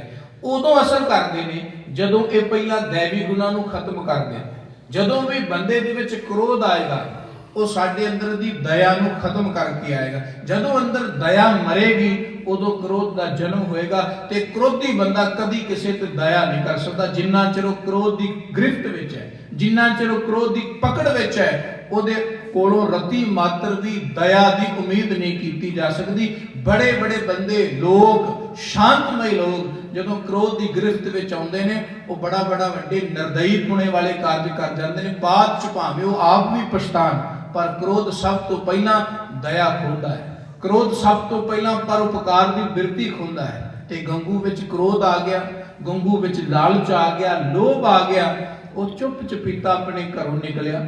ਇਤਿਹਾਸ ਇਹ ਵੀ ਕਹਿੰਦਾ ਵੀ ਪਹਿਲਾਂ ਉਹਨੇ ਆਪਣੀ ਘਰ ਵਾਲੀ ਨੂੰ ਵੀ ਜ਼ੋਰ ਦਿੱਤਾ ਕਿ ਤੂੰ ਇਹਨਾਂ ਦੇ ਖਾਣੇ ਵਿੱਚ ਹੀ ਜ਼ਹਿਰ ਮਿਲਾ ਦੇ, ਤੂੰ ਇਹਨਾਂ ਦੇ ਖਾਣੇ ਵਿੱਚ ਹੀ ਜ਼ਹਿਰ ਮਿਲਾ, ਇਹਨਾਂ ਦਾ ਕੰਮ ਤਮਾਮ ਕਰ। ਪਰ ਉਹ ਨੇਕ ਵਕਤ ਔਰਤ ਨਾ ਮੰਨੀ। ਅਖੀਰ ਉਹ ਮੋਰਿੰਡੇ ਗਿਆ। ਕੋਤਵਾਲੀ ਵਿੱਚ ਜਾ ਕਰਕੇ ਇਨਾਮ ਦਾ ਲੈਣ ਦਾ ਲਾਲਚ ਲੈ ਕਰਕੇ ਉਹਨੇ ਖਬਰ ਦਿੱਤੀ ਕਿ ਗੁਰੂ ਗੋਬਿੰਦ ਸਿੰਘ ਦੇ 2 ਛੋਟੇ ਬੱਚੇ, ਇੱਕ ਬਜ਼ੁਰਗ ਮਾਤਾ ਮੇਰੇ ਘਰ ਵਿੱਚ ਮੈਂ ਪਕੜ ਕੇ ਰੱਖੇ ਹੋਏ ਨੇ, ਮੈਂ ਉਹਨਾਂ ਨੂੰ ਆਪਣੇ ਘਰ ਵਿੱਚ ਟਿਕਾਇਆ, ਤੁਸੀਂ ਜਾ ਕੇ ਗ੍ਰਿਫਤਾਰ ਕਰੋ ਤੇ ਸੂਬਾਏ ਸਰਹੰਦ ਤੋਂ ਮੇਰੇ ਇਨਾਮ ਦੀ ਸਿਫਾਰਿਸ਼ ਕਰੋ। ਉਹ ਕੋਤਵਾਲ ਦੇ ਸਿਪਾਹੀਆਂ ਨੇ ਗੱਲ ਸੁਣੀ, ਚੁਕੰਨੇ ਹੋਏ, ਛੇਤੀ ਦੇ ਨਾਲ ਉਹ ਖੇੜੀ ਸਹੇੜੀ ਗਏ। ਬੱਚਿਆਂ ਨੂੰ, ਮਾਤਾ ਗੁਜਰੀ ਜੀ ਨੂੰ ਉਹਨਾਂ ਨੇ ਪਕੜਿਆ, ਇੱਕ ਗੱਡੇ ਵਿੱਚ, ਬੈਲ ਗੱਡੀ ਵਿੱਚ ਬਿਠਾ ਕਰਕੇ ਮੋਰਿੰਡੇ ਲਿਆਂਦਾ ਗਿਆ। ਰਾਤ ਮੋਰਿੰਡੇ ਦੀ ਧਰਤੀ ਤੇ ਗੁਰੂ ਕੇ ਲਾਲਾਂ ਨੇ ਤੇ ਬਜ਼ੁਰਗ ਮਾਤਾ ਨੇ ਕੱਢੀ। ਇਥੋਂ ਮੋਰਿੰਡੇ ਦੀ ਕੋਤਵਾਲੀ ਤੋਂ ਖਬਰ ਜਾਂਦੀ ਹੈ ਸਰਹੰਦ ਕਿ ਗੁਰੂ ਦੇ ਲਾਲ, ਬੱਚੇ ਤੇ ਮਾਤਾ ਪਕੜ ਲਈ ਗਈ ਹੈ, ਸਾਡੀ ਗ੍ਰਿਫਤ ਵਿੱਚ ਹੈ, ਅੱਗੇ ਕੀ ਹੁਕਮ ਹੈ। ਹੁਣ ਵਜ਼ੀਰ ਖਾਨ ਜਿਹੜਾ ਤਪਿਆ ਬੈਠਾ ਸੀ, ਜਿਨੇ 6-7 ਮਹੀਨੇ ਦੇ ਘੇਰੇ ਵਿੱਚੋਂ ਵੀ ਹੱਥ ਖਾਲੀ ਹੋ ਗਏ, ਜਿਹਦੇ ਉਮੀਦ ਸੀ ਵੀ ਚਮਕੌਰ ਵਿੱਚੋਂ ਗੁਰੂ ਪਕੜਿਆ ਜਾਏਗਾ, ਚਮਕੌਰ ਵਾਲੀ ਉਮੀਦ ਤੇ ਵੀ ਪਾਣੀ ਫਿਰ ਚੁੱਕਿਆ ਸੀ। ਉਹ ਜਦੋਂ ਦਤਾਰ ਪਿਤਾ ਮਹਾਰਾਜ ਜੀ ਦੇ ਬੱਚੇ ਛੋਟਿਆਂ ਬਾਬਤ ਤੇ ਮਾਦਾ ਬਾਬਤ ਨੂੰ ਖਬਰ ਮਿਲੀ, ਕ੍ਰੋਧ ਵਸਾਏ ਨੇ ਕਿਹਾ ਵੀ ਛੇਤੀ ਦੇ ਨਾਲ ਉਹਨਾਂ ਨੂੰ ਸਰਹੰਦ ਮੇਰੇ ਸਾਹਮਣੇ ਪੇਸ਼ ਕੀਤਾ ਜਾਏ। ਕੋਤਵਾਲੀ ਕੋਲ ਫਰਮਾਨ ਗਿਆ, ਸ਼ਿਗਰਤਾ ਦੇ ਨਾਲ ਉਹ ਮਰਿੰਡੇ ਤੋਂ ਸਰਹੰਦ ਗੁਰੂ ਕੇ ਲਾਲ ਬੱਚੇ ਲਿਆਂਦੇ ਨੇ। ਇੱਥੇ ਲਿਆ ਕਰਕੇ ਇਤਿਹਾਸ ਕਹਿੰਦਾ ਵੀ 2 ਉਹਨਾਂ ਦੀਆਂ ਪੇਸ਼ੀਆਂ ਹੁੰਦੀਆਂ ਨੇ। ਠੰਡੇ ਬੁਰਜ ਵਾਲੀ ਥਾਂ ਤੇ ਮਾਤਾ ਗੁਜਰੀ ਦੇ ਨਾਲ ਉਹਨਾਂ ਬੱਚਿਆਂ ਨੂੰ ਟਿਕਾਇਆ ਗਿਆ। ਮਾਤਾ ਗੁਜਰੀ ਜੋ ਬਹੁਤ ਜ਼ਿਆਦਾ ਦੂਰ ਅੰਦੇਸ਼ੀ ਵਾਲੇ ਹਨ, ਜੋ ਸਾਰਾ ਕੁਝ ਜਾਣਦੇ ਹਨ, ਕਿਉਂਕਿ ਰਸਤੇ ਵਿੱਚ ਬੱਚਿਆਂ ਦੀ ਗੁਫ਼ਤਗੂ ਹੁੰਦੀ ਰਹੀ, ਉਦੋਂ ਵੀ ਉਹਨਾਂ ਦੇ ਮਨ ਵਿੱਚ ਇਹੀ ਸੀ, ਪਰਮਾਤਮਾ ਅੱਗੇ ਅਰਦਾਸਾਂ ਕਰਦੇ ਨੇ, ਮਾਲਕ ਇਹ ਮੇਰੇ ਬਹੂਆਂ ਦੀ, ਮੇਰੇ ਬੱਚੇ ਦੀ ਕਮਾਈ ਹੈ, ਭਾਵੇਂ ਮੈਂ ਲੱਖ ਆਖਾਂ ਮੇਰੇ ਨੇ, ਫਿਰ ਵੀ ਇਹ ਦੌਲਤ ਪਰਾਈ ਹੈ, ਇਹ ਮੇਰੇ ਪੁੱਤਰੇ ਨੇ, ਮੇਰੀ ਬਹੂਆਂ ਤੇ ਮੇਰੇ ਬੇਟੇ ਦੀ ਕਮਾਈ ਹੈ। ਬੱਚੇ ਆਪਸ ਵਿੱਚ ਗੱਲਾਂ ਕਰਦੇ ਨੇ, ਪਰ ਮਾਂ ਉਸ ਵਕਤ ਵੀ ਅੰਦਰੋਂ ਕਿਸੇ ਗਹਿਣ ਚਿੰਤਨ ਵਿੱਚ ਹੈ, ਕਿਸੇ ਗਹਿਣ ਸੋਚ ਵਿੱਚ ਹੈ ਕਿ ਅੱਗੇ ਕੋਈ ਵੱਡਾ ਇਮਤਿਹਾਨ ਹੋਣ ਵਾਲਾ ਹੈ। ਉਹ ਇਹ ਇਮਤਿਹਾਨ ਸੀ ਜੋ ਠੰਡੇ ਬੁਰਜ ਵਿੱਚ ਕੈਦ ਕੀਤੇ। ਜਦੋਂ ਬੱਚੇ ਜੰਗਲ ਤੋਂ ਗੁਜ਼ਰਦੇ ਨੇ, ਉਦੋਂ ਨਾ ਬਚਨ बड़े सोने अल्लाह यार खान जोगी ने लिखे कि दादी से बोले अपने सिपाही किधर गए, अब्बा बघा के लश्करे शाही किधर गए, छोड़ के हमें रण में सूरते माही किधर चले गए। दादा जी कहते वो अल्लाह यार खान जोगी कहते गल्लां करते ने, दादी नाल गल्लां पे करते ने कि अपने सिपाही भाई भी भूल गए हमें शौक के जंग में, अपना तक ख्याल नहीं उन्हें जौक के जंग में। जब रण अजीत जीत के तशरीफ लाएंगे, अब्बा के साथ जिस घड़ी जुझार आएंगे, करके गिला हम सब से रूठ जाएंगे। माता कभी पिता कभी भाई मनाएंगे, हमको गले से लगाकर वो कहेंगे बार बार मान जाओ, लेकिन हम नहीं मानेंगे ज़िनहार, असी नहीं मनाएंगे। इकरार लेंगे सबसे बुलाना ना कभी, छोड़ के हाय हमें जाना ना फिर कभी। कहने लगे इकरार लवांगे जो दोबारा मनाणगे ते उन्हां तो इकरार लवांगे भी सानू दोबारा ना छड्ड दे।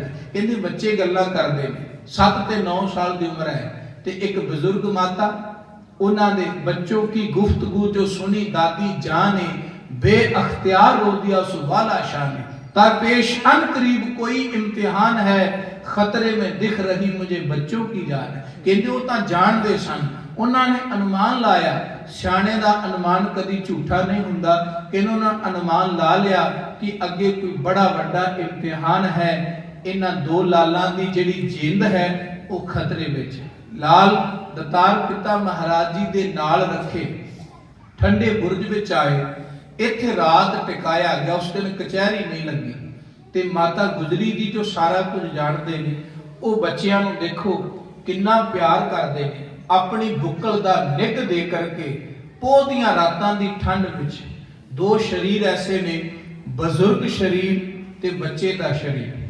ਇਹਨਾਂ ਸਰੀਰਾਂ ਨੂੰ ਤੇ ਧਰਮ ਵਿੱਚ ਵੀ ਐਸਾ ਆਖਿਆ ਗਿਆ ਵੀ ਵੇਖੋ ਮੁਆਫੀ, ਹਰ ਬੰਦੇ ਦੇ ਉੱਤੇ ਮਰਿਆਦਾ ਨਿਯਮ ਕਾਇਮ ਹੈ। ਕਿਸੇ ਧਰਮ ਦਾ ਬੰਦਾ ਹੈ, ਉਹ ਮਰਿਆਦਾ ਤੋਂ ਉਲਟ ਕੰਮ ਕਰੇਗਾ ਤੇ ਧਰਮ ਵਿੱਚ ਰਹਿਣ ਵਾਲੇ ਬੰਦੇ ਨੂੰ ਇੱਕ ਤਾਕੀਦ ਕੀਤੀ ਜਾਏਗੀ ਵੀ ਤੂੰ ਆਪਣੇ ਧਰਮ ਦੀ ਮਰਿਆਦਾ ਨਿਭਾ।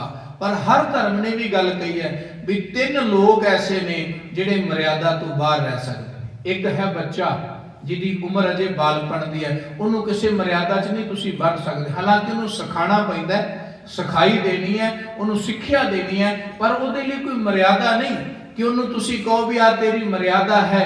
ਬੱਚਾ ਕਿਸੇ ਮਰਿਆਦਾ ਵਿੱਚ ਨਹੀਂ, ਧਰਮ ਦੀ ਗੱਲ ਕਰ ਰਿਹਾ। ਦੂਸਰਾ ਹੈ ਬਿਮਾਰ, ਬਿਮਾਰ ਦੀ ਕੋਈ ਮਰਿਆਦਾ ਨਹੀਂ। ਉਹ ਜਿਵੇਂ ਅਸੀਂ ਸਵਸਥ ਹਾਂ, ਅਸੀਂ ਗੁਰੂ ਸਾਹਿਬ ਸੱਚੇ ਪਾਤਸ਼ਾਹ ਜੀ ਦੇ ਅੱਗੇ ਚੌਂਕੜਾ ਮਾਰ ਕੇ ਬੈਠਦੇ ਆ, ਪਰ ਜੇ ਇੱਕ ਬਿਮਾਰ ਬੰਦਾ, ਬਜ਼ੁਰਗ ਬੰਦਾ, ਉਹਦੇ ਕੋਲ ਚੌਂਕੜਾ ਨਹੀਂ ਵੱਜਦਾ ਤੇ ਇਹਦਾ ਮਤਲਬ ਨਹੀਂ ਉੱਥੇ ਸਾਡੀ ਸ਼ਕਤੀ ਹੋਏਗੀ। ਕਹਿ ਲੱਗੇ ਉਹ ਬਿਮਾਰ ਬੰਦਾ ਹੈ, ਉਹ ਮਰਿਆਦਾ ਦੀ ਸ਼ਰ੍ਹਾ ਦੇ ਵਿੱਚੋਂ ਬਾਹਰ ਆਉਂਦਾ ਹੈ। ਤੇ ਤੀਸਰਾ ਹੈ ਬਜ਼ੁਰਗ। ਇਹ ਤਿੰਨਾਂ ਦੇ ਲਈ ਮਰਿਆਦਾ ਨਹੀਂ, ਬਾਕੀ ਸਭ ਦੇ ਲਈ ਮਰਿਆਦਾ। ਬੱਚੇ ਲਈ, ਬਜ਼ੁਰਗ ਲਈ ਤੇ ਬੁਢੇਪੇ ਵਿੱਚ, ਬੱਚੇ ਲਈ, ਬਜ਼ੁਰਗ ਲਈ ਤੇ ਬਿਮਾਰ ਲਈ। ਇਹ ਤਿੰਨਾਂ ਲਈ ਮਰਿਆਦਾ ਨਹੀਂ। ਜਿੰਨਾ ਹੋ ਸਕੇ ਉਹ ਮਰਿਆਦਾ ਦਾ ਪਾਲਨ ਕਰਨ। ਪਰ ਕੋਈ ਇੱਕ ਨੌਜਵਾਨ ਤੰਦਰੁਸਤ ਬੰਦਾ ਜੇ ਮਰਿਆਦਾ ਵਿੱਚ ਕਮੀ ਵਿਖਾਏ, ਢਿੱਲ ਵਿਖਾਏ ਤੇ ਉਹਨੂੰ ਤਾਕੀਦ ਕੀਤੀ ਜਾਂਦੀ ਹੈ। ਕਹਿ ਰਿਹਾ ਸਾਂ ਵੀ ਬੱਚਾ ਤੇ ਬਜ਼ੁਰਗ ਦੋਵੇਂ ਉਮਰਾਂ ਨੇ, ਉਹਨਾਂ ਨੂੰ ਹਰ ਮਰਿਆਦਾ ਚੋਂ ਵੀ ਬਾਹਰ ਰੱਖਿਆ, ਕਿਉਂਕਿ ਸਰੀਰ ਐਸਾ ਹੁੰਦਾ ਹੈ ਉਹ ਨਾ ਬਹੁਤੀ ਆਪਣਾ ਸਖਤੀ ਸਹਿ ਸਕਦਾ ਹੈ, ਨਾ ਬਹੁਤੀ ਢਿੱਲ ਚੱਲ ਸਕਦਾ ਹੈ। ਪਰ ਗੁਰੂ ਸਾਹਿਬ ਸੱਚੇ ਪਾਤਸ਼ਾਹ ਜੀ ਦੇ ਲਾਲ ਸਿੱਖ ਕੌਮ ਤਾਂ ਹੱਠੀਆਂ ਜੱਪੀਆਂ ਤਪੀਆਂ ਦੀ ਕੌਮ ਹੈ। ਸਿੱਖ ਕੌਮ ਦੇ ਵਿੱਚ ਤਾਂ ਬਜ਼ੁਰਗੀ ਤੋਂ ਲੈ ਕੇ, ਨਿੱਕੀ ਉਮਰ ਤੋਂ ਲੈ ਕਰਕੇ ਵੱਡੀ ਉਮਰ ਤੱਕ ਦਾ ਸ਼ਹੀਦ ਤੁਹਾਨੂੰ ਮਿਲੇ। ਨਿੱਕੀ ਤੋਂ ਨਿੱਕੀ ਉਮਰ, ਨਿੱਕੀ ਤੋਂ ਨਿੱਕੀ ਉਮਰ ਇੱਥੋਂ ਤੱਕ ਕਿ ਸਾਡੇ ਕੋਲ ਉਹਨਾਂ ਦੇ ਮਹੀਨੇ ਤੇ ਦਿਨਾਂ ਦੀ ਵੀ ਗਿਣਤੀ ਨਹੀਂ। ਸਭ ਤੋਂ ਛੋਟੀ ਉਮਰ ਦਾ ਜੇ ਤਵਾਰੀਖ ਵਿੱਚ ਮਿਲਦਾ ਸ਼ਹੀਦ ਤੇ ਬਾਬਾ ਬੰਦਾ ਸਿੰਘ ਬਹਾਦਰ ਦਾ ਪੁੱਤਰ ਹੈ ਅਜੈ ਸਿੰਘ, ਜਿਹਦੀ ਉਮਰ 3 ਸਾਲ ਲਿਖੀ ਹੈ। ਪਰ ਉਦੋਂ ਵੀ ਘੱਟ ਉਮਰ ਦੇ ਬੱਚੇ ਸਿੱਖ ਧਰਮ ਵਿੱਚ ਆਪਣੀ ਕੁਰਬਾਨੀ ਦੇ ਕੇ ਗਏ ਨੇ। ਮੀਰ ਮਨੂ ਦੀਆਂ ਜੇਲ੍ਹਾਂ ਵਿੱਚ ਜਿਹੜੀਆਂ ਮਾਵਾਂ ਦੇ ਕੁੱਛੜ ਦੁੱਧ ਚੁੰਗਦੇ ਬੱਚੇ ਸਨ, ਉਹ ਵੀ ਸ਼ਹੀਦ ਕੀਤੇ ਮੀਰ ਮਨੂ ਨੇ। ਨਿੱਕੇ ਨਿੱਕੇ ਬੱਚੇ ਜਿਨ੍ਹਾਂ ਦੀ ਉਮਰ ਮਹੀਨਿਆਂ ਵਿੱਚ ਸੀ, ਦਿਨਾਂ ਵਿੱਚ ਸੀ, ਉਹ ਵੀ ਸ਼ਹੀਦ ਹੋਏ।